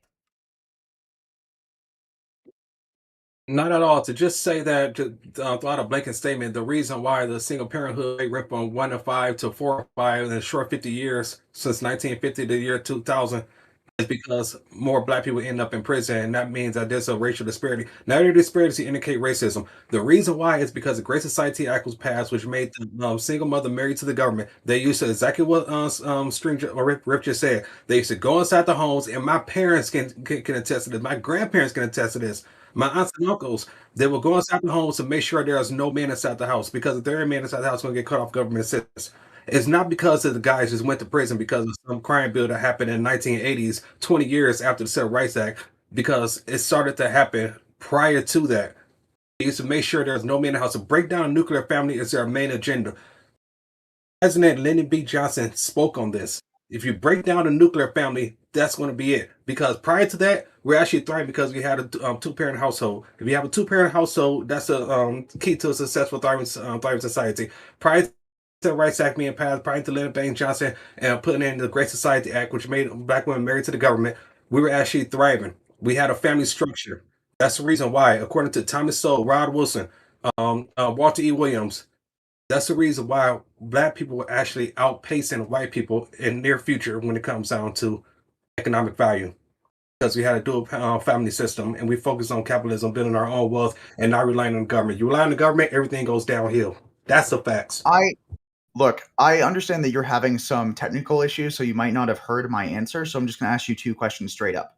I'm going to ask you to explain two statistics. One is that since the passage of the Great Society, the full income poverty rate fell from 19.5% nationwide to 2.3% in 2017. I'm going to follow that up with, why is the disparity in arrests between white and black people for marijuana usage, which, again, white and black people do at the same rate, 3.6 times higher for black people than for white people? Can you answer those two questions? All right, so I actually brought up this point earlier when I brought up the 8600 to 1 bill, which means that people get more time for crack within a comparison of powder cocaine. These come down to the crime bill that I actually put in place. And I think you mentioned something about Bill Clinton earlier. It comes down to the people who authored these crime bills, like I call mass incarceration, that targeted black and brown people. I mentioned that. I said that. That's my definition of systemic racism. But not every disparity indicate racism. But in this case, we know that it's much easier to target black folks in Detroit selling crack, and it's actually going to the to the affluent area to target people that's doing cocaine. We know that the numbers are actually going to be a lot higher.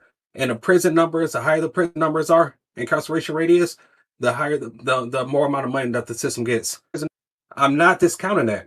I'm agreeing with that.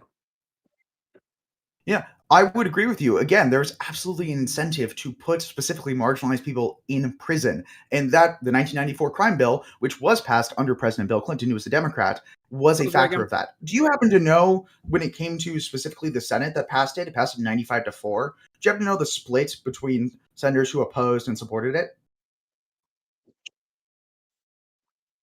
It was bipartisan. Only 4 senators opposed it, and it was 2 Democrats and 2 Republicans. And they opposed it for different reasons. I apologize. The Republicans opposed it for small government. The Democrats opposed it for disproportionate effect on marginalized communities. And this was still on top of the Violence Against Women Act being passed as a subset of it. So we shouldn't pretend like the crime bill was the worst thing that ever happened. It had some good subsets. Well, but this overall, is Hunter. Policing of black community, which started under the 1980s under Reagan, which had to do with, for example, the war on drugs, which again has consisted for a long period of time, but definitely escalated during the 1980s with allegations that the CIA helped assist with cocaine trafficking for the Contras. So again, we're talking under Reagan here. So when we go back to it, you did answer on the disparity question, and you're right. There's absolutely targeting of marginalized individuals to put them into prison. Do you know where that's happening the most in the U.S.?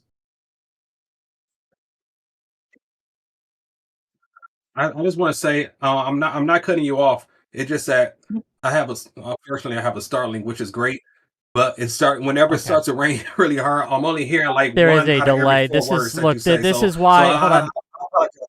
Yeah, just to let the audience know, this is why I'm letting them go a little bit of a crosstalk here, because I realize that Mr. Rippey is having a delay and he's not intending to interrupt. Right? It's just he doesn't know, right? Because the thing, we're doing the best we can with the tech we have, okay? And gang, just on a personal note, if you think you can moderate better, I encourage you to create your own channel and do that. But you can't, so you won't. That said, so I apologize in advance. I mean, I wasn't You're fine. Go ahead, Mr. Rippey, please. Mike's yours. Yeah, I was just saying, I wasn't cutting you off, man. I understand what you're saying. I think we're actually in agreement. You know, it did some of these crime bills. I'm not saying it's the worst. That's what you said, and that's not exactly what I said. I said things like that, and of course, so the war on drugs. I do videos about the Reagan administration and the war on drugs, how it impacted the black community in a negative light. But also, what impacted black communities is our people, like in New York City, in Detroit, and Chicago, in the late '60s, early '70s. You know, we have a movie called American Gangster, where Frank Lucas actually brought in heroin over from Vietnam, and also Bumpy Johnson, who's prior to that, and also Nicky Barnes. There were a lot of black drug lords in there that seemed to get it's kind of like nobody seems to pay attention to because we're too busy paying attention to the CIA so-called putting drugs to the black community. At the end of the day, it was our job. This is what I talk about. We like personal responsibility. We like accountability. We have to pick up those drugs and sell them. If somebody leaves some crack in my house, what do you think I'm going to do about it? You think I'm going to pick it up and sell it? It's just easy. And all of that, they implemented the hip hop community, and they implemented and they injected themselves into the movie business. When black folks first started making movies, it was about black support exploitation films. Too much like Dolomite, the Max, all about pimp culture and selling drugs and dealing drugs. These are the racist executives in Hollywood and in the music industry that make us rap about gangster rap about selling drugs to our own people, rap about being in prison is actually a good thing. And we fall for it. But at the end of the day, we pick up the microphone, we rap this stuff. We do these movies and we embrace, we validate, we sell these ideas to our own people. So I'm talking about lack of accountability. Okay. Government does have an incentive cutting out. Keeping the black community where it's at. The Democrats. I think I got the gist. Yeah, we're losing you. Yeah, A lot of what hold you on, said, Mr. Rippey. Unfortunately, we are losing you. We I don't know. You keep cutting out. Yeah. Okay. This is a great ad for Starlink, by the way. Yeah. I'm on Starlink too. I guess it's not raining in Vegas, so that helps. Exactly. You're in a fucking desert. Anyway. So. Sorry. Yeah, so I guess I think I got the gist of what you're saying, and I guess this conversation has done exactly what I feared it would do, where we're like focused on Black people. Black people are not the only minority within the United States, and I think we should probably start expanding this conversation to the other minorities. Okay, but again. I just want to respond to Rippy real quick, and then after that, I think we should probably move on if he doesn't have a rebuttal. You guys always talk about like the the drug epidemic and all that kind of shit, but you never talk about the 100 to 1 ratio. You guys never talk about the Just Say No campaign. You never talk about that shit anyway. And also, I don't think you guys realize how much you delegitimize the Black mind by saying that it's fucking like music and all this other shit that influences Black people to do dumb shit. Most Black people don't even have a fucking criminal record. Someone listening to a song isn't going to make them commit crimes. There's no fucking evidence for that. Stop saying that bullshit. But I think what is important for us to have a conversation about is the broader things. That Black people are not the only minorities in this country, right? I would love for the two of you to at some point say, I don't know, defend Donald Trump's actions against women, defend the fact that he sacked the Supreme Court to rescind things like Roe v. Wade, the fact that he lost his case to E. Jean Carroll. Can we start expanding things to like women, trans people, anything? Can we talk? Oh, okay. Well, no, I guess not. It's I'm joking. Can we talk about things like the Save Act? Well, can we talk about anything else? Yeah, in that case, if I may, just so it isn't a 2v1. Okay, let's talk about a different minority when it comes to the left and right. Let's talk about the Jews. We can talk about which party has been better when it comes to fighting anti-Semitism. And again, I'm going to take off my moderator hat and kind of go forward a little bit here. So excuse me for that. But there is would you agree that on the left, there is a growing rate of anti-Semitism within the party that is being accepted and being promoted in certain circles? Would you agree that that's the case? I believe in certain circles that it is getting to a point for sure. I think the fact that a lot of people are witnessing what's going on in the Levant, in the Middle East, and because they don't feel like anything is being done, and because they see the type of rhetoric that comes out of states like Israel or the types of politicians that are even just within this country, it breeds a level of radical thought that can be attributed to anti-Semitism. I do think that is a problem. But when you're talking about like defend against anti-Semitism, are there any pieces of legislation that are like anti-Jew? Or are we talking about free speech? Well, I think that when we talk about how discrimination works, we recognize that legislation isn't the only form of discrimination. Cultural discrimination, right, but cultural discrimination cannot be controlled, right? That's Hold on. that's the Do you First not Amendment. think that I don't agree with you. I think that cultures can self-moderate, right? Can self-police how they deal with different minorities in the culture, right? Yeah. I think that that's a like saying that it can't be controlled is a little bit of a cop-out. I think it can. No, let me restate. Sorry. Sure. When I say not can, of course we can like soft like influence the way people talk about these things, right? Obviously. But I would first have to ask you what exactly you want here, right? Because a lot of the rhetoric that comes out about that against Jewish people, um, like I don't know what you want. Like when you talk about discrimination, what do you mean? Are you talking about systemic Sure. or personal? If it's personal, then you should call out your friends. It's interpersonal.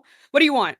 So what I personally would like is my friends who are Jewish to feel comfortable in spaces that are left leaning again. That's what I would like at the end of the day. One of the problems I'm having, and this is a real problem, I'm not memeing here, is that many people who I have worked with in the past who are Jewish, who are in left-wing spaces, no longer feel comfortable there because it's become so normalized to be anti-Semitic. One of the things, that is a big problem. And I think that we are not taking it seriously on the left enough.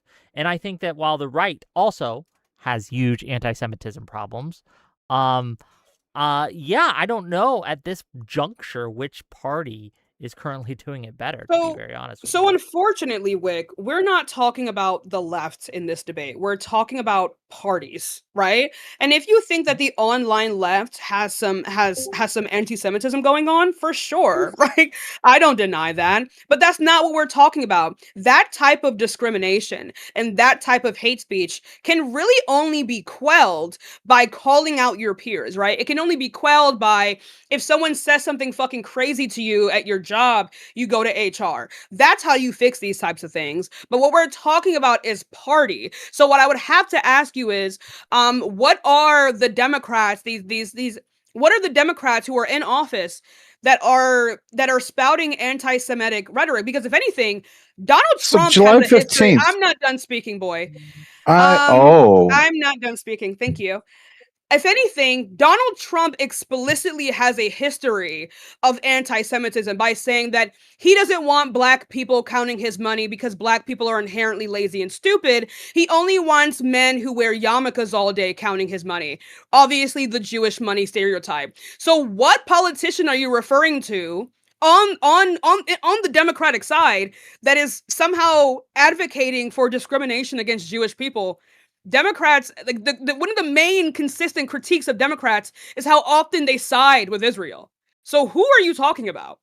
So July 15th, 2026, there was a House amendment presented in Congress eliminating $3.3 billion in funding to Israel. I would love this. This would be wonderful. This is a policy I would support. But since we're talking about the parties, let's look at the elected representatives.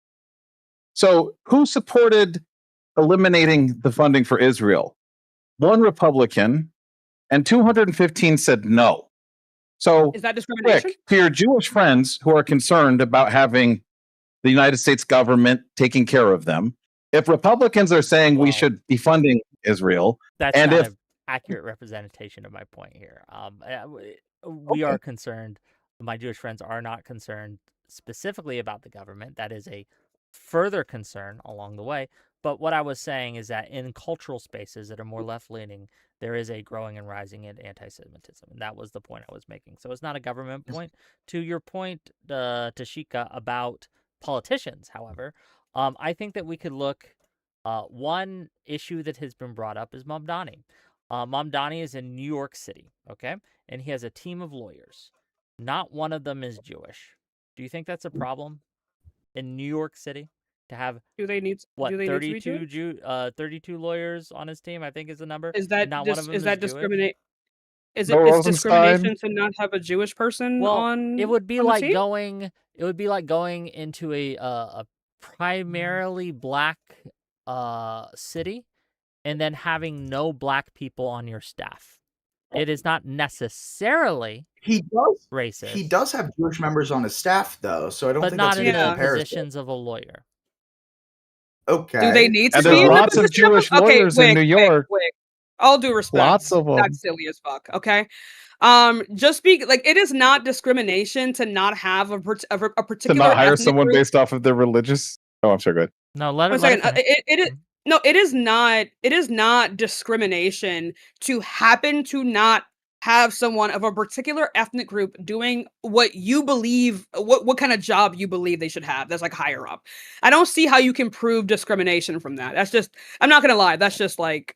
Well, that's the silly. that's the insidious nature of certain types of discrimination. They're very hard to prove. One of the reasons that we are against what the recent Supreme Court ruled when it comes to the Voting Rights Act is they've set the standard of proof to prove discrimination to such a high bar that it's almost impossible to do. It would become comically impossible to prove that there was actual racial animus in their discrimination, because instead of the old standard, which we could look at the results and how the results were discriminatory, they had to look at instead the intent. And proving intent in these cases is astronomically harder. No, I'll just see it to you right now. Let me finish real quick. I'll just see it to you right now. I can't prove intent here, but it is something that does raise my eyebrows a little bit when it comes to this. I think that's silly though, because I'm sorry, Hunter. I just want to say just 3 seconds. I just think that's silly.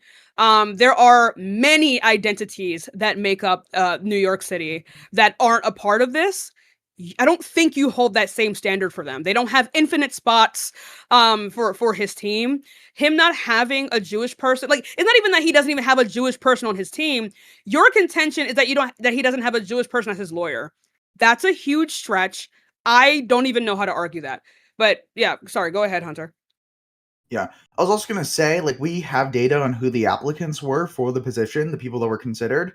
There was the only Jewish person that we're aware of who was considered is Associate Justice John Leventhal, who was considered and made it pretty far in the nomination process until they discovered that he started on Ghislaine Maxwell's legal team, and that's why they dropped him from consideration. So right. I think that's a bad example specifically to respond because to you. He got dropped because of his association with a high-profile legal case where he defended a sex trafficker, not because of anything to do with his identity. So it's just like that's just a bad example. To respond to you, Hunter Dunn, do you think it's concerning that Jews didn't feel safe enough to apply to be under Mamdani's? How do you know this? It is How did you that run I a don't poll know of for sure, Jewish lawyers in New York City to see how many of them did want to work for him? Who's Mamdani's director of writing, by the way? I don't know off the top of my head. Who? Julian Gerson, who was also an important advisor on his campaign team. He is Jewish. We also talk about Morris Katz from Fight Agency, Jewish. We also talk about Andrew do we want to Epstein, talk about his Morris Katz communications from Fight director, Agency, giving his Yes, relationship to Plattner? We can talk about accused Jewish of members rape? of his campaign team who've been harassed by members of the Canary Mission. So, like, he definitely does have Jewish members of his campaign team and also major parts of his coalition, including, for example, Brad Lander. However, I do grant you, there's absolutely anti-Semitism on the left and right that is rising. Can I give a couple examples? Of course. Yeah, so the first example I'll give is absolutely. There are a group of people who I'd call red browns or tankies or Nazbols who unfortunately consider themselves to be on the left, and I'm not really interested in disputing them at this point, but they have a tendency to blame the conduct of Israel on all Jewish people, which I'd argue is an extreme case of anti-Semitism, right? Israel is doing, I would consider it to be a genocide, but I think most people can agree that Benjamin Netanyahu is at least pushing the bounds of what could be considered a war crime. Yeah, I don't have any problem with that as a thing. That's just to be clear on my end. I don't consider you saying Israel is doing a genocide to be anti-Semitic. That is not what I'm speaking of. However, I do consider it a problem. If I may finish real quick, I do just so we can clarify, right? I do consider it a problem when Abdul El Said, when a poll came out that he did not like, who ruled the tavern poll, he lied and called it funded by AIPAC. Right? When that was just not the case. AIPAC never funded that poll. But instead of, again, just saying that, hey, this poll, it came out, it was something we didn't like, and instead of saying we just got to do better, he blamed it on AIPAC. I think that's somewhat anti-Semitic, no? I think that was definitely misstated there. However, given that AIPAC spent $32 million in that race, yeah, but if everything that bad's happening, you're blaming on a group of Jewish people, I think we can maybe think that's a little bit anti-Semitic. It's the group of Jewish people no? who are running against him. I feel like is that crazy to say? That would be not crazy to say if it is something that they looked into and they say, okay, AIPAC did fund this or did fund this ad. I think that'd be fine. But when you're blaming things that they had nothing to do with on AIPAC, I do find that anti-Semitic. I think someone misstating something. If it were, I guess we would have to determine his intentions there. But going back to the whole Mamdani statement there, I'm sorry, Wick. Actually, no, I'm not. I just lied. I just think that's a really pathetic problem for Jewish people to have, right? I think that is. I think him not having a particular ethnic person as a particular job in his staff is not as big of a problem as you want to put it out to be, right? The reality is that there's genuine oppression going on within the United States. And that is not to say that there is not rampant anti-Semitism, like Hunter said, on the left and the right. But that is definitely not an example of that. Anti-Semitic hate crimes, I believe, and I'll have to check. But that has nothing to do with his team, though. I think that's important for us to specify, right? That has nothing to do with his team, though. And Mamdani has stated multiple times that he is not pro these things, nor does he harbor any ill will towards the Jewish people of New York But you City, gotta admit, if even let's just say he just heard about this, right? He's scrolling through YouTube, sees Wix TV, and he says, "Maybe I should hire some Jewish attorneys." Just real quick, let her finish her point to me. Then I can respond and we'll toss it to you. Because if this is how we're going to do this, I think you are going to agree that it is asinine. Like, yes, we should expect a little bit of diversity, but it is asinine, right, to expect for like every single ethnic group to have some form of like representation within these parties, right? I think that I think that's ridiculous. Well, I'll just grant you that it's not necessarily definitely anti-Semitism, but it is a question I would have. Just like, again, I would have the same question if we were going to a historically black college and none of the staff was black. It would be weird. Right. And if it was the case, even though it might not be the case that racism had anything to do with that, that's possible. It is worth asking the questions. Now, I agree with you that it is not the worst problem facing the Jewish community right now. I don't even think it's a problem. Right?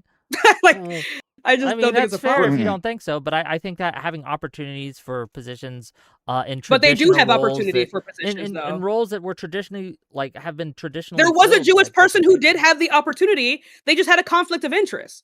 So like what? Sure. Like Hunter already gave you this answer. Yeah, I know, but the fact that no Jews except for one applied also raises questions to me, right? Hold on. Tashika, one of the points that you made, Tashika, one of the points that he made to you that you did not substantively engage with is if Jews aren't feeling safe in applying, we know there's Jewish attorneys. I have some. They're friends of mine. He needs to justify they would that. apply. Let me fucking finish. And so what they could do is if they feel like it's going to be a hostile environment and they feel like they're hearing a lot of anti-Semitism, like, do you think that so do you think that there is pushback there, or do you think they just literally all decided they didn't want to work for the city anymore? I think they do want to work for the city. I don't again. I think it's so important that being pushed up then. No. I don't agree with that. 1 second, Hunter. Sorry. I think it's really fucking silly that the presumption of discrimination is enough for them to not apply for these jobs. You're going to have to provide some kind of justification for that, right? Because if a black person was applying for a job and they felt like there was going to be some racism there and then just didn't fucking apply because they didn't feel safe, I'm going to call that person a fucking idiot, right? Again, I would need you to justify what they were feeling, whether or not anti-Semitism is present within these spaces. There's so many things that you're going to have to prove here, and I just don't think you're going to be able to do that. But hold on, Tashika, if I may, like if a large group of the black community felt unsafe working with if it was unjustified, they would be stupid. Team, that would at least be worth investigating, yeah? Yes, but again, where would the issue come from, though, right? I've ceded right, to that. And that's the issue. The fact, right, and the fact that you cannot I'm bringing it up as a possibility. Again, I'm tying it as well, if I may. if I may finish real quick, I just explain, right? I'm tying it to the other problems that are going on in the left in certain spaces. One of them, again, Abdul El-Sayed is another politician. Since we don't want to deal with the cultural issues, it just sounds like you want them to investigate feelings, and that's a waste of time. It's not just feelings, though, right? Okay, so then what is opportunity? Okay, so then we're they would investigating opportunity. Where is the evidence that they did not have the equal opportunity? Are the most important thing here. Go ahead, Hunter Dunn, please.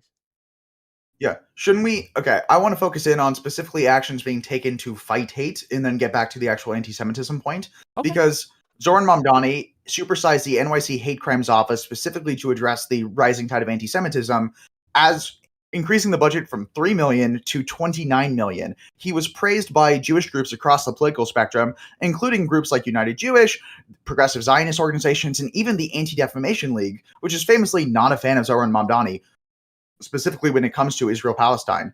This has been resoundingly praised, even by Representative Dan Goldman, whose primary challenger at the time this was passed was Brad Lander, whose popularity is directly tied to Mamdani. It is not politically advantageous for Dan Goldman or ADL or the New York Jewish Agenda, which is the name of a group, the Progressive Zionist organization. None of these groups actually benefit from praising Mamdani on this unless they genuinely believe that this is a good step. And increasing the anti-hate crimes budget, specifically the hate crimes prevention, which is the best way to protect people.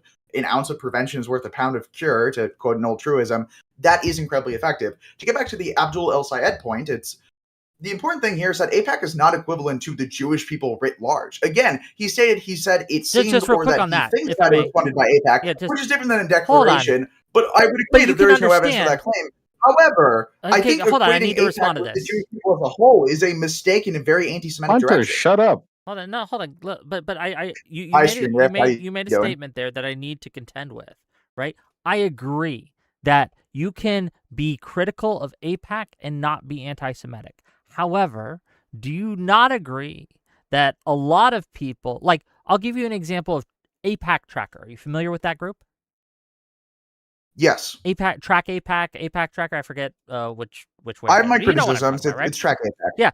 Yeah, they changed their methodology for how they track AIPAC's money between the race of Scott Wiener and Connie Chung. I forget her name. Connie Chan. Connie Chan. Thank you. I think it's Chan. And again, Scott Wiener, who has received no AIPAC money, they marked as red because he supports the state of Israel. And Connie Chan, who has accepted AIPAC money, they put as green, right? This seems to be because Scott Wiener is Hold on, I'm not sure you're totally correct on the facts here, because I had to look into this because I was trying to research this race. There is more to the story here. I agree with you. The Scott Wiener rating, I actually heavily disagree with. But with would you consider it anti-Semitic? I would consider it potentially. I would have to look into their decisions more. But obviously, I was accusing them of manipulating an election, not anti-Semitic. No, it was anti-Semitic. Look, the guy's Jewish. He doesn't support Israel. He's called it a genocide. He's done all the things that the people want, right? But he happens to be Jewish. Hold on. There's a lot more nuance here that you are not putting into this situation. For one, Connie Chan didn't take any money from AIPAC. There are independent expenditures by groups like Elect Democratic Women or Elect Pro-Choice Women. Yeah, I don't they remember count the exact that name for off the others. top of my head. They count that for others. Some money that was related, that has had some overlap with AIPAC before, but you have to kind of prove the pass-through, which is hard to do. So I think that they were overzealous with the Connie Chan thing. However, I actually think that they should have maintained consistency and continued to mark Connie Chan as red, and they didn't. When it comes to Scott Wiener, though, you have to look at the actual policies and the bills that he supported and hasn't supported, because when he was asked about a genocide at a town forum in 2025, he said no and then changed his answer to yes. He has been inconsistent on the issue. I think Track AIPAC is allowed to say that they don't believe his change of stance because he was so consistently off balance on the issue. I think a fair criticism with Track AIPAC is they should have some sort of like yellow thing for in between or unsure, the way that Track Ukraine does. Dylan Burns and other people do Track Ukraine. I'm familiar I think Track Ukraine's a much better example. It's much less politically biased than Track AIPAC is. But I also want to be clear in this case. I think that this one's a little bit more complicated, and it's possible for reasonable minds to disagree on it. I think a much better example would be Ro Khanna being green and Jon Ossoff being red. That's one of my large criticisms. Both of them took money from J Street. However, only Jon Ossoff is red, and Ro Khanna is not. And Ro Khanna also is not exactly totally there anti-genocide. There are multiple examples that we can make of the track APAC. I think there's a real problem that we should interrogate. But I also don't think that this is the. I don't think this is the equivalent. Yeah, you got to let me respond here. But just to answer your first, right? Just to go back, to your claim that Jewish groups praised Mamdani for raising the budget against anti-Semitic hate crime watch groups or resources to combat the rise of anti-Semitism. Is that correct? Is that a correct framing of your argument? Yeah, hate crime prevention. Yeah, hate crime prevention. Thank you. Anti-Semitic hate crime prevention. Yeah. Did you know that there are plenty of Black advocacy groups that praised Donald Trump for his First Steps Acts? We have the 2020 Bipartisan Justice Center, the Coalition of African American Pastors, Van Jones specifically, the National Urban League. But we would never say that because they praised him for this First Steps Act, right? We would never say that Donald Trump can't be racist because they did that, right? Right? So I understand that you want to point to that. I'll let you go in a second, right? I understand you can point to that, right, as maybe evidence that they might not be, but I would say that you're leaning too heavily on it because we can point to plenty of Republicans who have, including Donald Trump, which I think we all could agree is maybe not Street Rift would agree, but I agree is pretty racist. He's a pretty racist guy, right? Yeah, but go ahead, Tashika, please. No, I was just saying, certain Black organizations saying that Trump passed a good policy is obviously not going to be the same as saying that he's not racist. One, because we have notable history of Donald Trump being racist. We have an understanding that he does not care about minorities, specifically Black people, based upon what he has said in the past, right? What you are going off of based upon, just like even like with the Mamdani thing again, is just straight up feelings and vibes, right? But that is not civil rights. There is actual measurable harm there, other than a person's insecurities about what they think other groups might think of them. That's not the same thing. I don't know why. I don't know why we're comparing these two things like they're the same. They're not. I think that you're correct that they are not exactly the same, but they are comparable and they do matter. Anything's comparable. You can compare my ass to an apple. Comparable, but more importantly, they do matter, right? If a certain minority group, such as women, felt unsafe because of certain policies or certain actions or certain statements that a specific politician has made or actions that they have taken, that is at least worth looking into. My claim is not that Mamdani is anti-Semitic. That's not my claim. I know. Right? I just want to make that clear. My claim is that some of the actions he's taken and some of the larger kind of cultural actions that seem to be growing upon the left is leading to anti-Semitic results, where Jews seem to be moved out of these communities, taken less seriously, and if they are Jewish, right, they get they are likely to have their status changed on major influential organizations such as Track APAC, simply because only they happen to be Jewish. I don't think the First Step Act is a good comparison. Zoran Mamdani is the one who proposed and championed this initiative. It was not subject to city council approval. When it comes to the First Step Act, it was introduced by, correct me if I'm wrong here, but Doug Collins from Georgia, and the only original co-sponsor was Hakeem Jeffries. So it was introduced by bipartisan coalition and was passed with a veto-proof majority in both the House and the Senate, 87-12, and in the House, 358-36. Not a single Democratic lawmaker voted against the bill. Trump could not veto it if he wanted to. And why would he veto something that's passed with a veto-proof majority that was going to get him praise? We all know he's a narcissist first and foremost. I would agree he's a racist, but I also don't think he's we all know argument. Racism. He's primarily I think you would agree with me here, Wick. He's primarily motivated by self-interest and praise, right? Like he wants to be loved. I agree with that, but I think it would be this is an easy way to be loved by not vetoing a veto-proof majority. I think it's unfair to say that he didn't champion this. Like, he did not initially push it. That is correct. He was not the initial person who put it. But in 2018, on November 14th, he publicly called on Congress to pass it, endorsed the compromising, including sentencing reforms and its administration, and he worked with the senators to get it done and get it passed. Like, we have to give him his flowers on this. You are correct when I agree with you that he was mainly doing it to be praised, right? But the reason I'm bringing this up is I think that it is poor evidence that someone is or is not racist or anti-Semitic simply because certain minority groups have praised them because of their actions in the past. I don't think that's sufficient evidence to say that they are anti-Semitic or not anti-Semitic, right? I think that there's a difference between someone proposing something before they're in office, championing it, and pushing it through once they're in office, there is and a someone signing on to a thing that's already popular. Distinction. Yeah. And as a secondary point, the First Step Act got significantly weakened by the Supreme Court because of a decision written by Amy Coney Barrett, one of Trump's appointees in 2021. So that's the other issue I have here. But with Trump's appointees also, homie, time out. Of this bill. So I think that if we're giving him any credit for pushing this along, we have to give him credit for pushing along Amy Coney Barrett. And I would argue that that negates the whole thing. We're back to square one with Trump.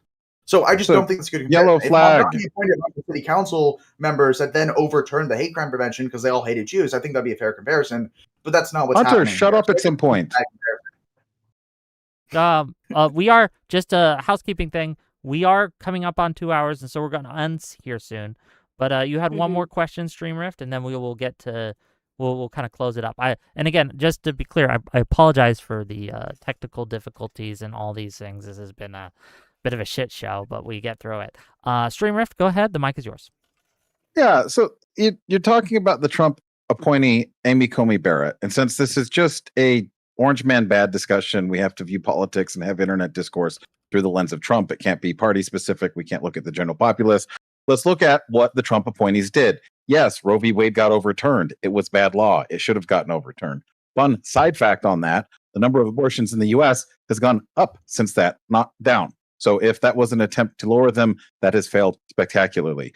But more importantly, on birthright citizenship, on a number of cases, Trump's own appointees voted with their conscience, and the judges that he appointed went against him. If he was going to be putting folks on there that are just going to do his bidding, that are going to just put forth his agenda, that are just going to be a fascist, he would have picked people that would actually do what he asked them to do.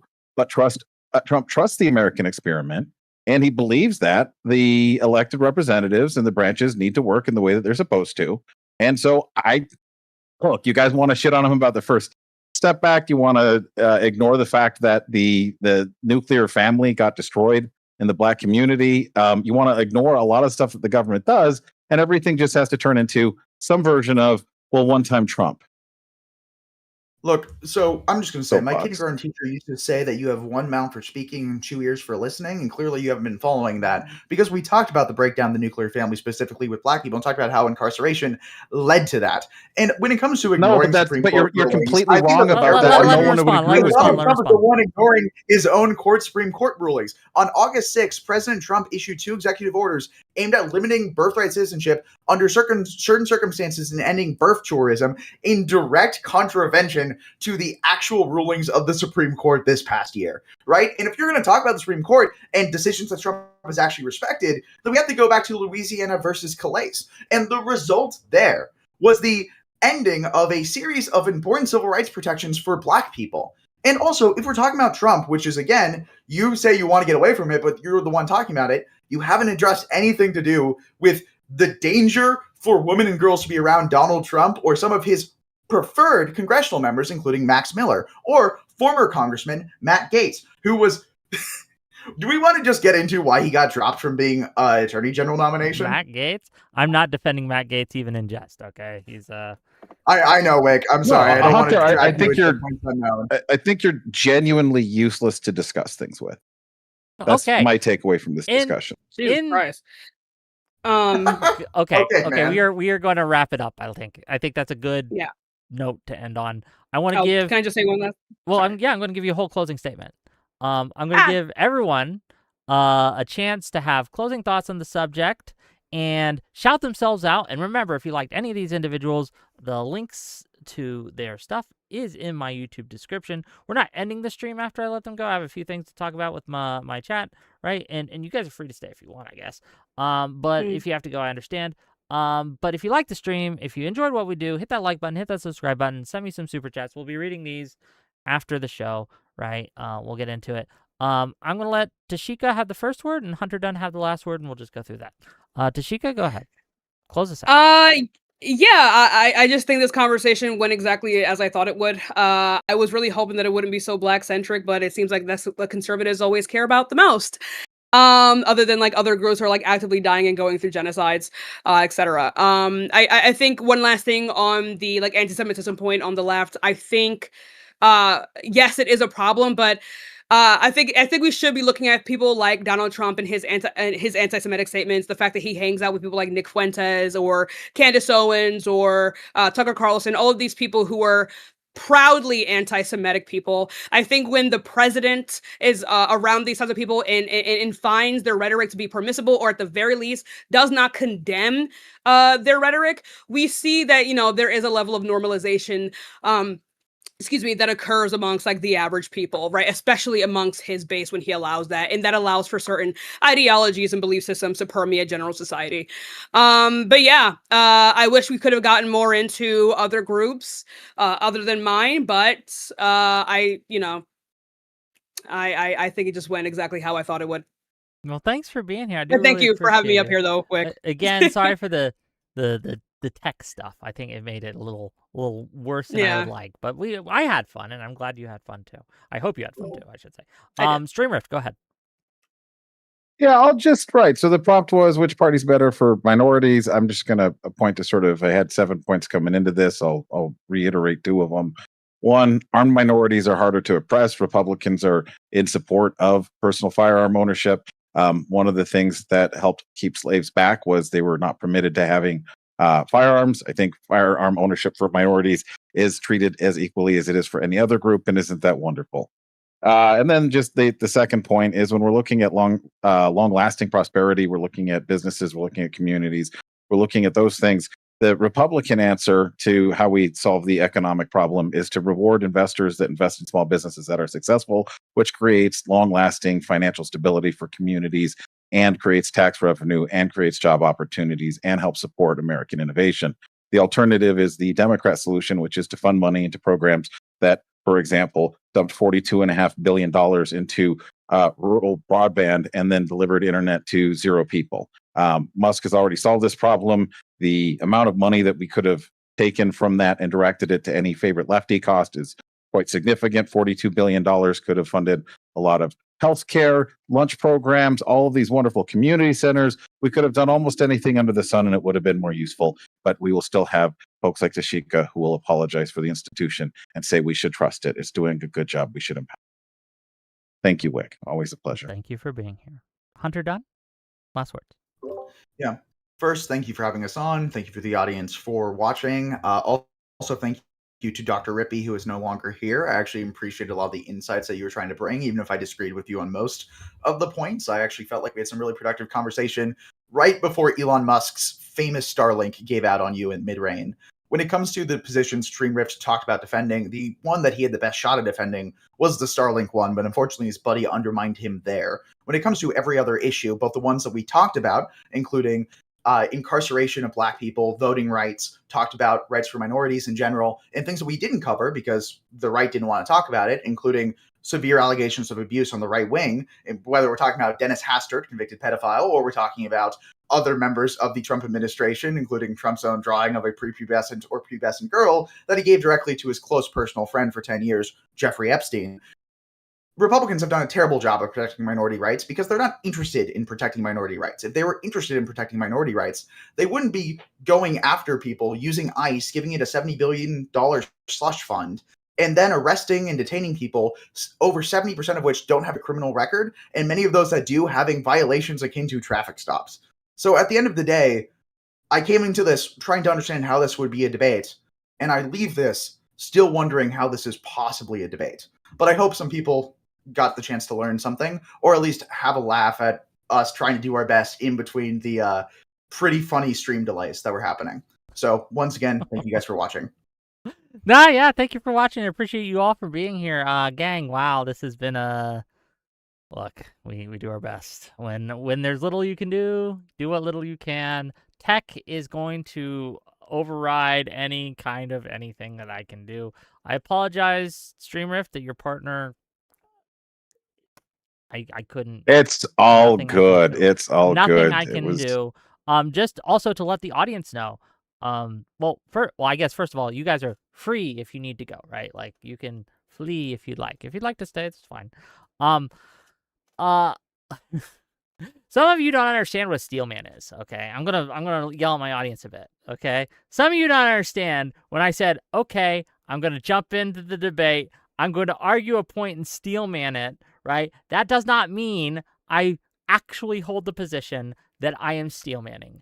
I am arguing from a position of someone who believes that the right is better for minorities than the left. That means I will take positions that I don't actually hold. Now, to be clear, when it comes to anti-Semitism, I do think that's a huge problem on the left, right? Now, do I think that the right is worse? Yes, I do. All right, but I wasn't arguing from that perspective, okay? So keep that in mind. Let's read some super chats together. Why don't we? Yeah, see what people have. But yeah, well, boys, it's been great. I think I'm gonna head out. Again, you guys can find me at Tashika Ann on Twitter. I'm not saying X. Twitter, Instagram, TikTok, Facebook, everything. You can find me over there. Also on Substack as well. I wrote like 2 articles. But yeah, you can find me by the same name on every single platform. Thank you so much, Wick, for having me on here. And Hunter, thank you again for being my teammate. It's been a joy. Thank you so much, guys. I'll see you guys later. Bye-bye. Peace out, Girl Scout. Bye, Thank everyone. you again. Okay, Fuck I will say, y'all, Hunter, bro, you were interrupting Tashika almost as much as the other side. I did not mean to. I had a stream delay. It was like, really bad. There's a little bit of friendly fire there. I every time I would start saying something, and then immediately I would see that Tashika had already started. I was like, oh no, it was very funny. That's why I always just gave a thumbs up and moved off if there was an issue. But it was funny. Like, look, I get it. It's a little different than in person. Like in person, there's a little bit of a you can use body language, and there's sometimes a slight delay on Discord. Like I'm talking like less than a second delay that kind of makes people run into each other. But it's just something as you go, you get better at it and things like that. But I just find it very amusing. That's all. I think my OBS might have been the culprit there. It could be. Yeah. $5. Yeah. I was like, oh my god. So, however, had a fun time. Great meeting y'all. StreamRift, I appreciate you doing your best to defend an indefensible position. So great to meet y'all. Bye. Peace out. StreamRift, any final thoughts? What's up, brother? That was not what I was expecting, but it was interesting. Well, so I saw the same friendly fire thing I think it was a 2v2 with Dev and Pisco, where Pisco loved running over Dev, and it was extremely derailing. So it's interesting when you're seeing folks argue on the same side of something, run each other over. Okay. Well, thanks for being here. I do appreciate you, and I apologize to your friend for me. I don't think it was my fault, right? But I do. I think it's just how it be. Sadly, I will convey that. However, at the end of the day, right? I'm sad we didn't get to hear about it. Like I felt like we did him a little dirty because his connection was such that people didn't know when he was starting or stopping, and so he got run over a little bit. Okay. Yeah. Well, so I met him here in Vegas, where there's a 10v1 at Digital Social Hour. So in person, maybe he needs to come out to do some stuff. You should come out to Vegas sometime. We've got so many pod studios. Pay my way and buy my amenities and things like that. And I will. But I'm gotta let you go, man. I'm gonna talk to my audience. All right, brother. Catch you later. Okay, chat. What did you think of how it went? Boy, oh boy. It's so frustrating when there's tech issues because what I'm doing behind the scenes is I'm trying to moderate the conversation so that we don't have to shut the whole thing down while we fix the guy's tech issues. So I'm trying to let the conversation go while also DMing the guy to try to fix his tech issues, right? And it's a little bit of a juggling happening there, so that's frustrating. Yeah. Josh says we learned Wick is super MAGA today. Alex Ruby says, I was biased from the jump, though. Biased in what direction? How so? What was my bias? I'm curious.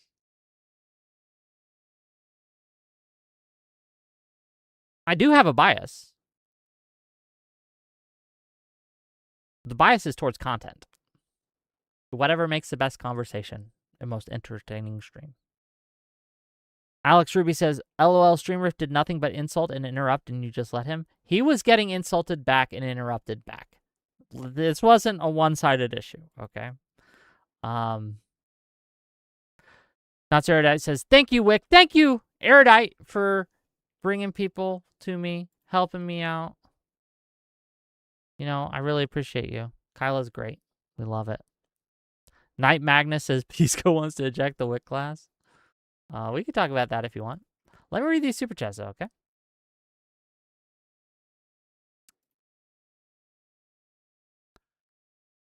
$5 from Stormwolf to say, man, almost missed this stream without the Discord notification. Anyways, Rift is probably wrong. Did I not send out a Discord notification? Oh, no. I was wondering where people were at. I forgot to send out the Discord notification because I am retarded. $2 from Stormwolf to say, can you check the source I sent you in DMs? I did. Again, this wasn't something where we had callers, so yeah. $5 from the pleb. Hypothetical to the panel. I place a $20 bet on a house flying the Confederate flag. Do I place the $20 on it belonging to a Democrat or a Republican? I mean, am I betting against you? Right? Like, I get what you're saying. $5 from Kinetic Kel. Hey, Kinetic. To say, no hoodie, looking fresh. Well, thank you. I like the pinstripes. Right? I think they're nice. $20 from Knife Mall. Petition to mute Streamriff's mic when literally anyone else is talking. Bro can't handle the responsibility of an open conversation. He can't stop interrupting. Even his debate partner is not safe from his jawboning. Look, Streamriff did interrupt, but other people were also interrupting during that show, right? It wasn't just him. $2 from Testicle Johnson. Wick, why do you support fatherless homes?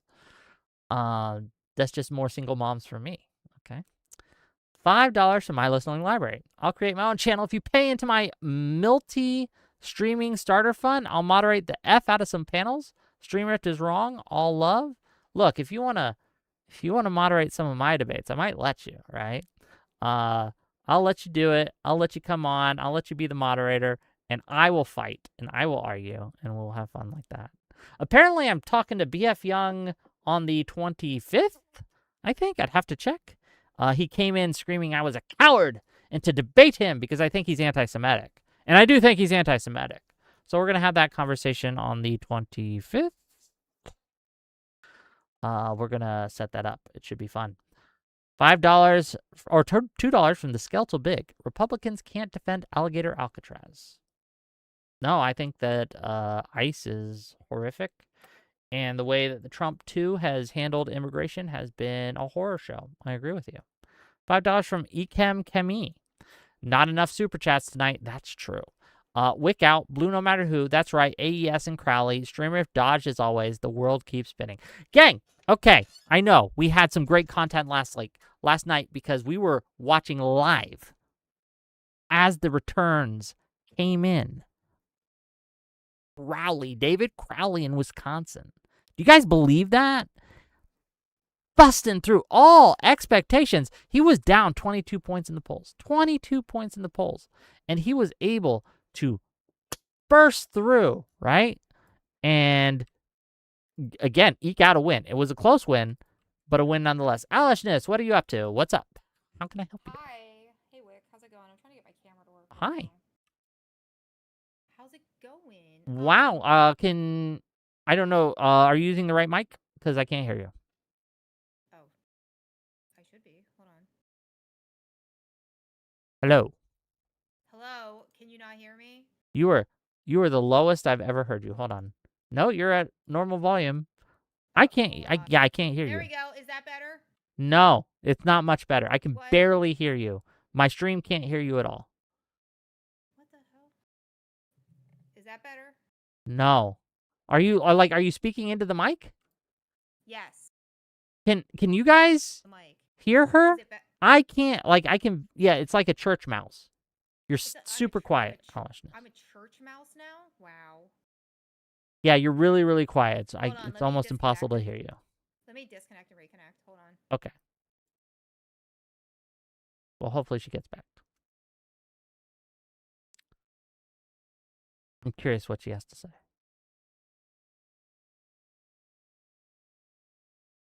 But no, it was a great night. Look, this is why I advocate what I do, right?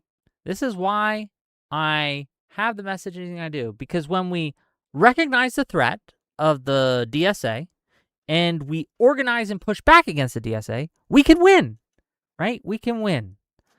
Ekem Kemi says, Wick TV, did Matt super chat your $40? No, or $50, I should say. No, he has not. Matt, you owe me $50. I won the bet. Okay. I won the bet. He owes me $50.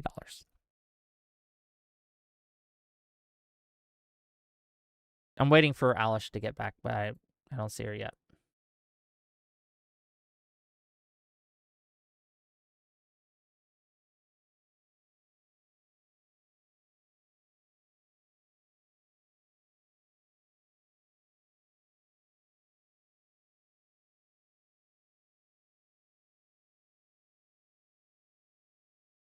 I think I went through all the super chats. Are you guys accusing muffled hooting? Are you guys accusing Headless Chicken of joking about lynching? Where was his joke about lynching? Who was joking about lynching? I have not seen any jokes about lynching. Hello? Can you hear me now? No, you're super quiet. What? I just used my mic literally 3.5 seconds ago. Is it just me, gang? Like, I can't hear her almost at all. Do you have me turned down? Because I just used my mic literally like 10 minutes ago and it was fine. I can't hear you. Do you have me turned down in Discord? No, you were at... I just turned you to 200. What the I have no... Okay, I'll be right back. Do you have the right mic input? Yes, everything is correct. Every single thing is correct. Like I said, I just used my mic. Yeah, we can... Like, they know you are speaking. They hear muffled sounds, but... All right, let me just get on my other computer. I don't know. I'll be right back. Okay. Well, what did you want to talk about? I wanted to talk about the fact that I wanted to talk about the whole Pisco thing, about how like he thinks that all Republicans are MAGA or whatever, but I can't hear you. Okay, well, we'll have to find out when you get back, okay? Okay, bye. Oh, tech issues, gang. Tech issues. Yeah, it's clear. It's like she's speaking from a very great distance away with pillows in the way, right?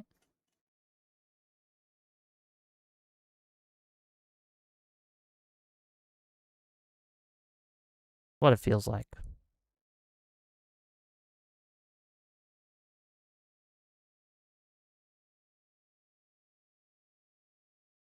Zero Fuck says, yes, exactly what I was thinking, actually, with the pillows in the distance. Yeah. True.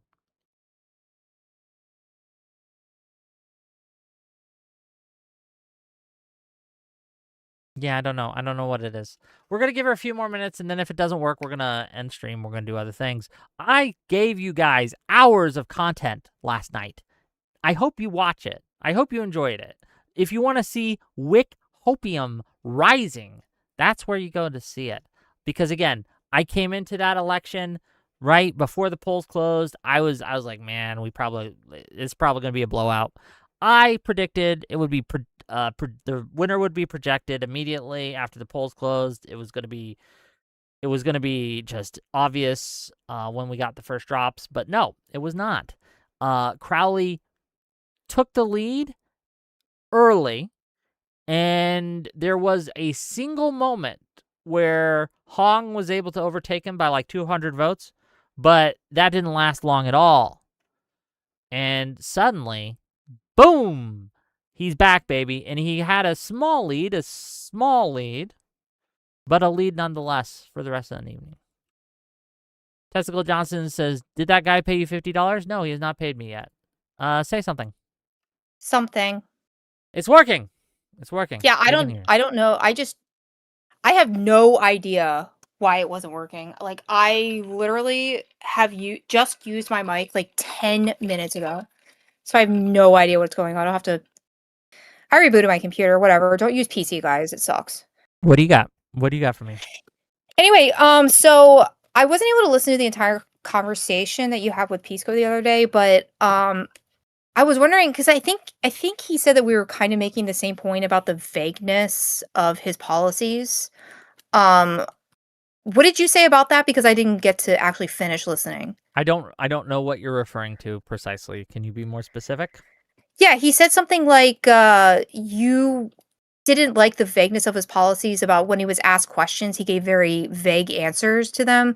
I was talking about how his policies, when written on his website, they basically reflect the fact that he's going to do things, but not very specific things. Okay, he's I know just what you're gonna do talking about. things. Yeah.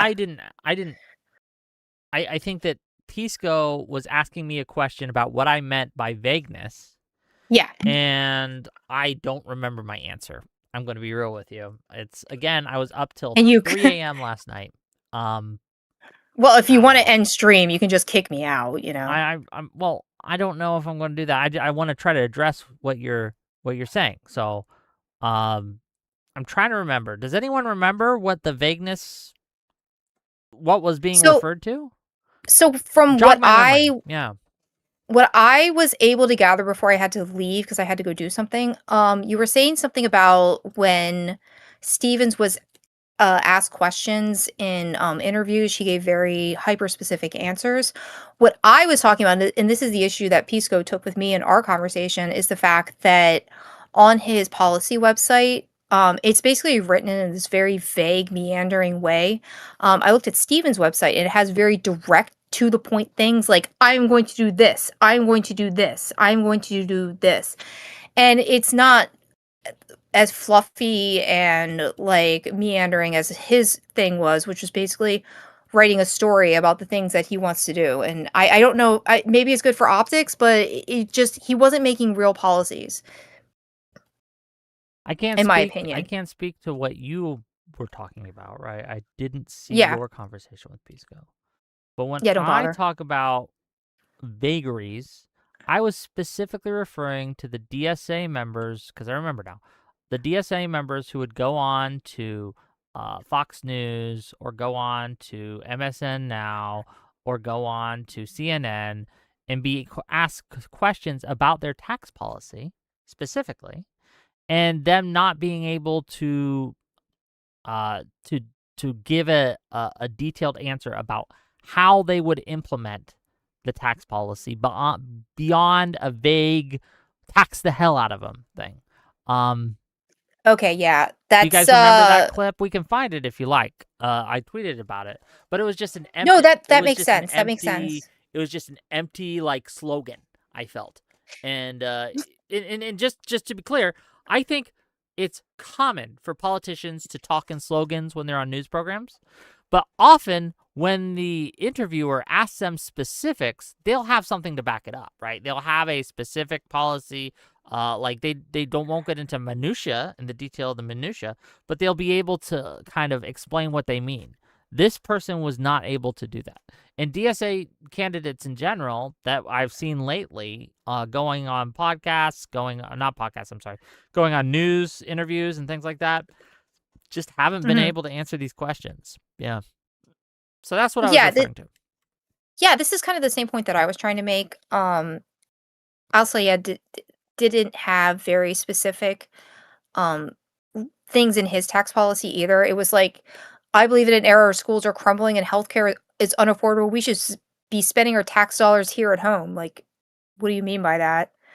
That's why I oppose direct blank check funding to foreign militaries, including Egypt, Israel, Saudi. Like, these are all things that he's saying, but there's no prescriptive or prescriptive? Yeah, there's no prescriptive measure that he's willing to take to change it. He just says the thing that's happening and it's bad. I don't know. Maybe I'm jaded. Maybe I don't understand. When it comes to ending foreign funding, I mean, like that kind of explains how they would do it. Is it would like I would. So, for example, if I was saying I want to end foreign funding, I would put forth prescriptions like, we have too many bases in these countries. We need to close those bases and, stop paying rent to these other countries and keeping bases there. I would say something like should cut off foreign aid to this country, etc. It sounds like, to give El Said his flowers here, it sounds like he named several specific countries that he would cut off foreign aid to. I don't know if that's what I would say is vague. I think it's pretty vague because he's kind of making a statement that, like, oh, he just wants to stop sending them money with no. We don't really send them a blank check. That's not something that actually happens. So it's kind of just like. Well, I'm assuming he would say something like, or what he meant was something like, we would stop sending foreign weapons to Israel or something like that, right?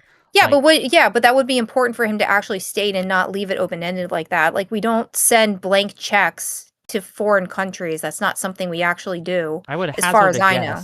I would hazard a guess that when it comes to Israel, at least, he would cut off all funding. I don't know that for sure, but I would hazard a guess that if you asked him and you got down to brass tacks, that would be his answer, is no more funding at all. Yeah, so because I would kind of wonder how that would reflect his opinion on Ukraine, right? Well, he has written an article saying that it is important for America to protect Ukraine. I have read that article. I saw it on Track Ukraine, Dylan Burns' project, right? They did link to it. I did peruse it. His position on Ukraine, at least a couple years ago, was pretty good. I'm pretty sure that recently he's even reaffirmed that. And when it comes to Ukraine specifically, he is for weapons aid. I could be wrong. I'd have to look at the details. But I do remember in the article he was for that, though the article is from, I think, 2023 or 2024. Yeah, so it sounds like he is for blank checks to countries. There's only countries that he doesn't like, that he doesn't want blank checks for. Yeah, probably. Yeah, that's what it seems like. That's what I'm talking about, because he's basically stating a fallacy. Or he's stating like something. Well, I don't know about a fallacy, but he did name the 3 countries, like Egypt, Israel, and what was the other one? Hold on, I navigated away from the page. Or maybe it was just Israel and Egypt, but those were there was a third. There was a third one. Yeah, it was Qatar, I think. Oh, Qatar maybe? or Qatar? Yeah, Qatar. You pronounced it right. I was pronouncing it wrong. My bad. Qatar. I've heard it both. I've heard it both ways. Qatar, Egypt, and Israel. But those are specific countries, right? Like, that seems fairly specific. Yeah, it's specific, those countries, but it was also under the heading of we should just stop sending money to all countries. Because it said something like, hold on, let me bring it back up because I just it's under the heading money in your pocket.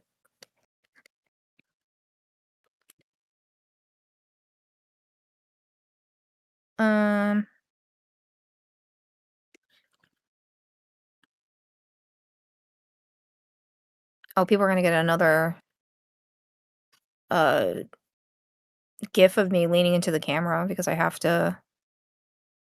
They have gifs of me doing all sorts of things. Okay. Yeah, like eating ramen. Like eating yummy ramen. Yeah. It's okay. It's just like, if you're gonna be on camera in the space, it's gonna happen. Yeah. I believe in an era where schools are crumbling and healthcare is unaffordable. We should be spending our tax dollars here at home. That's why I oppose direct blank check funding to foreign militaries. Oh, it was Saudi Arabia and UAE. It wasn't Qatar, but I Saudi believe that Arabia, those are one of them. UAE, Israel, and Egypt. Yeah. Yeah, no So, foreign. but that's under He the is heading of. specific. He does say foreign aid, right? Or I'm sorry, foreign military aid. Yeah. It's foreign militaries, but it says that we should be spending our tax dollars here at home. But foreign military would also include Ukraine, so he kind of is double speaking there, in my opinion.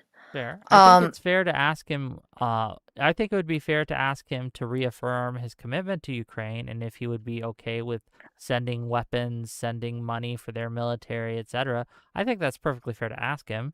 Yeah, I don't know. I don't know if, like, when I talk about vagaries, that's not what I'm referring to. I think that he was. I don't have a problem with his. I don't have the problem with the clarity of his answer. I might have a problem with his actual answer, right? Like, did I freeze up? Am I frozen? Is my camera frozen? Can you hear me, first of all? You are frozen, yeah. Oh, no. I don't know, but I mean, you're kind of mogging, so maybe it's not a bad thing. Okay, I'm sorry my camera's frozen. No, but I mean, it's like a good frozen, because like I say, you're kind of mogging, so like just hold. You can hear me at least. Fair enough. But yeah, I think that it's perfectly fair. That's a standard answer that people with that position would take. I don't see it as necessarily too vague.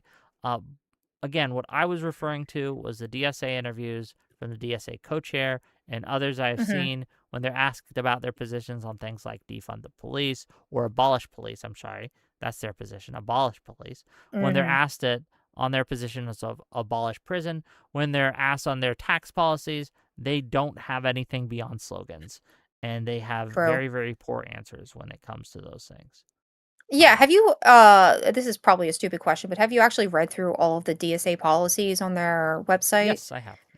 Yeah, they're awful. They are awful. To say the least. So one of the things that I wanted to discuss with him is specifically that for some reason people kind of split. Yeah, Pisco. It is, for some reason people split the Republican part, or people don't split the Republican Party from Republicans into MAGA, and I think there's an important distinction to be made there, because I would rather a non-MAGA Republican win than a DSA member. Like, do you disagree or agree with that? No, non-MAGA Republican over a DSA member? Yeah, I would choose a non-MAGA Republican over a DSA. Well, hold on. Non-MAGA, non-Groiper, a Mitt Romney Republican. Over a DSA member, yes. Yeah, that's my opinion too, and I don't understand why people think that's a radical position, because Republicans are in their mind evil and irredeemable. Here's the deal. When it comes to MAGA, MAGA is the most dangerous threat we face from an outward perspective, from a power perspective. The reason I push back on the DSA and say that it is dangerous in different ways and equally as dangerous is because the danger comes at different points. There are different pain points that they press on. The insidious nature of it and the fact that so many people sweep for it and would sweep for, again, removing funding from Ukraine, abolishing police and letting rapists roam the streets, right? Letting murderers just go free. That is something that I fundamentally oppose and want that to not get power within my party, not get influence within my party, and also the fact that the DSA often will rat fuck us when it comes to getting electoral reform. Like, they are even against the ACA, which gave millions of people health insurance, but they say that it's just a Band-Aid and it's like a placebo that prevents the American public for wanting real reform, right? Like real healthcare reform, right? Well, to be fair, they came after Alice because she said, Alice, right, if you remember, she made a comment that she wants affordable healthcare, and they came after her saying, why didn't you say free healthcare? Why'd you say affordable? Why didn't you say free? Right? And so they'll do things like that, and I don't want them in any positions of power whatsoever. Yeah, I mean, free healthcare is kind of, I mean, it's idyllic, but it's not feasible, in my opinion. Do you have a strong opinion on universal basic income? Because a lot of people took issue with my opinion on that. It's funny because the last time there was a time we almost got universal basic income. Nixon wanted to give us universal basic income. Yeah, that Nixon back in the 70s.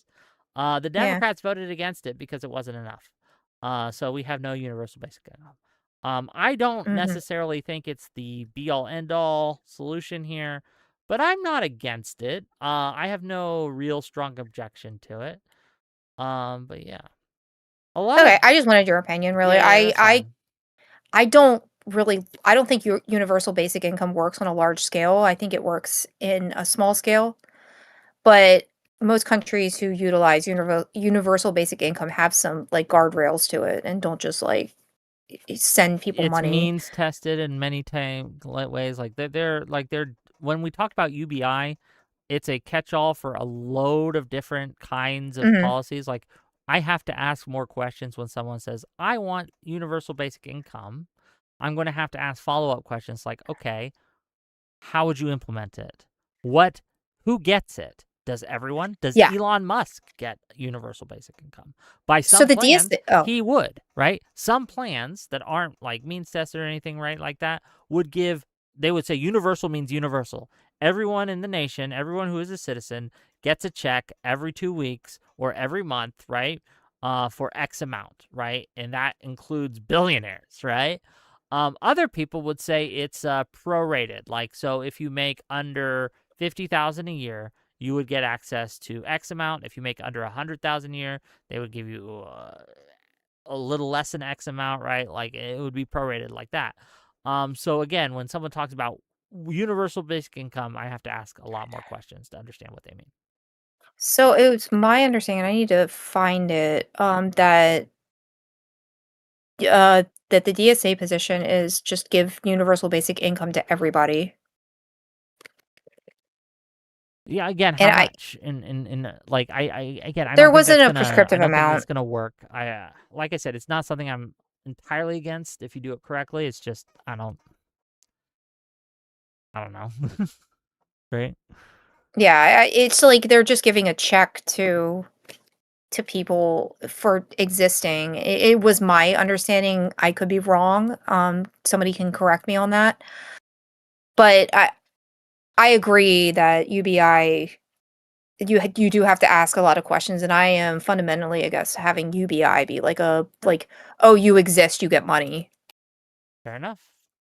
Yeah. Is there anything else you had for me tonight? Otherwise, I'm fading fast. I'm tired. Yeah. Same. I was actually about to leave anyway. Okay. I just wanted your opinion. I wanted a nice chat because I don't get many of those. Well, I hope I gave you a nice chat. I hope it was. It was very not adversarial and very kind and nice. Okay. Well, thank you. I'll talk to you later. Okay, I'm gonna let you go. Yeah, I'll see you. I'm gonna kind of tell my audience what I got coming up and things like that. Bye, chat. Bye, chat. What a pleasant conversation, ladies and gentlemen. What a pleasant conversation. Even though my camera is frozen, and we gotta fix that. Hold on. Can I turn it off and turn it back on again?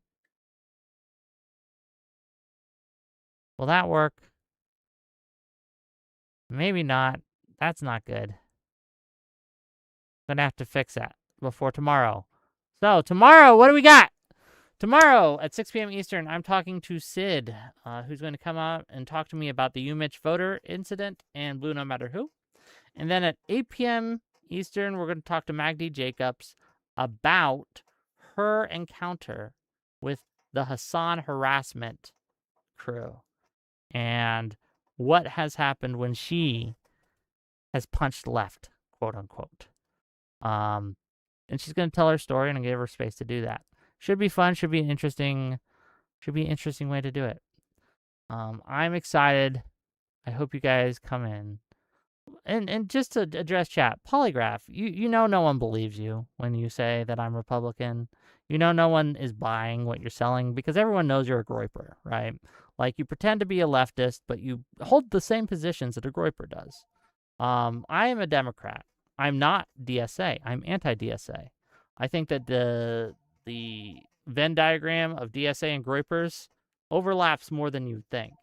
And that's why you would see, right, when we talk about horseshoe theory, right? That's when you see a lot of the far left positions, a lot of far right positions have very close ties. But yeah, Polygraph, you can spam in my chat all you like. But no one believes you. It just is what it is. I vote Democrat every time. But DSA isn't Democrats. They aren't Democrats. They aren't blue. They're brown. Okay. My camera isn't working. So I'm just going to end the stream. I love you guys. Talk to you later. Bye-bye.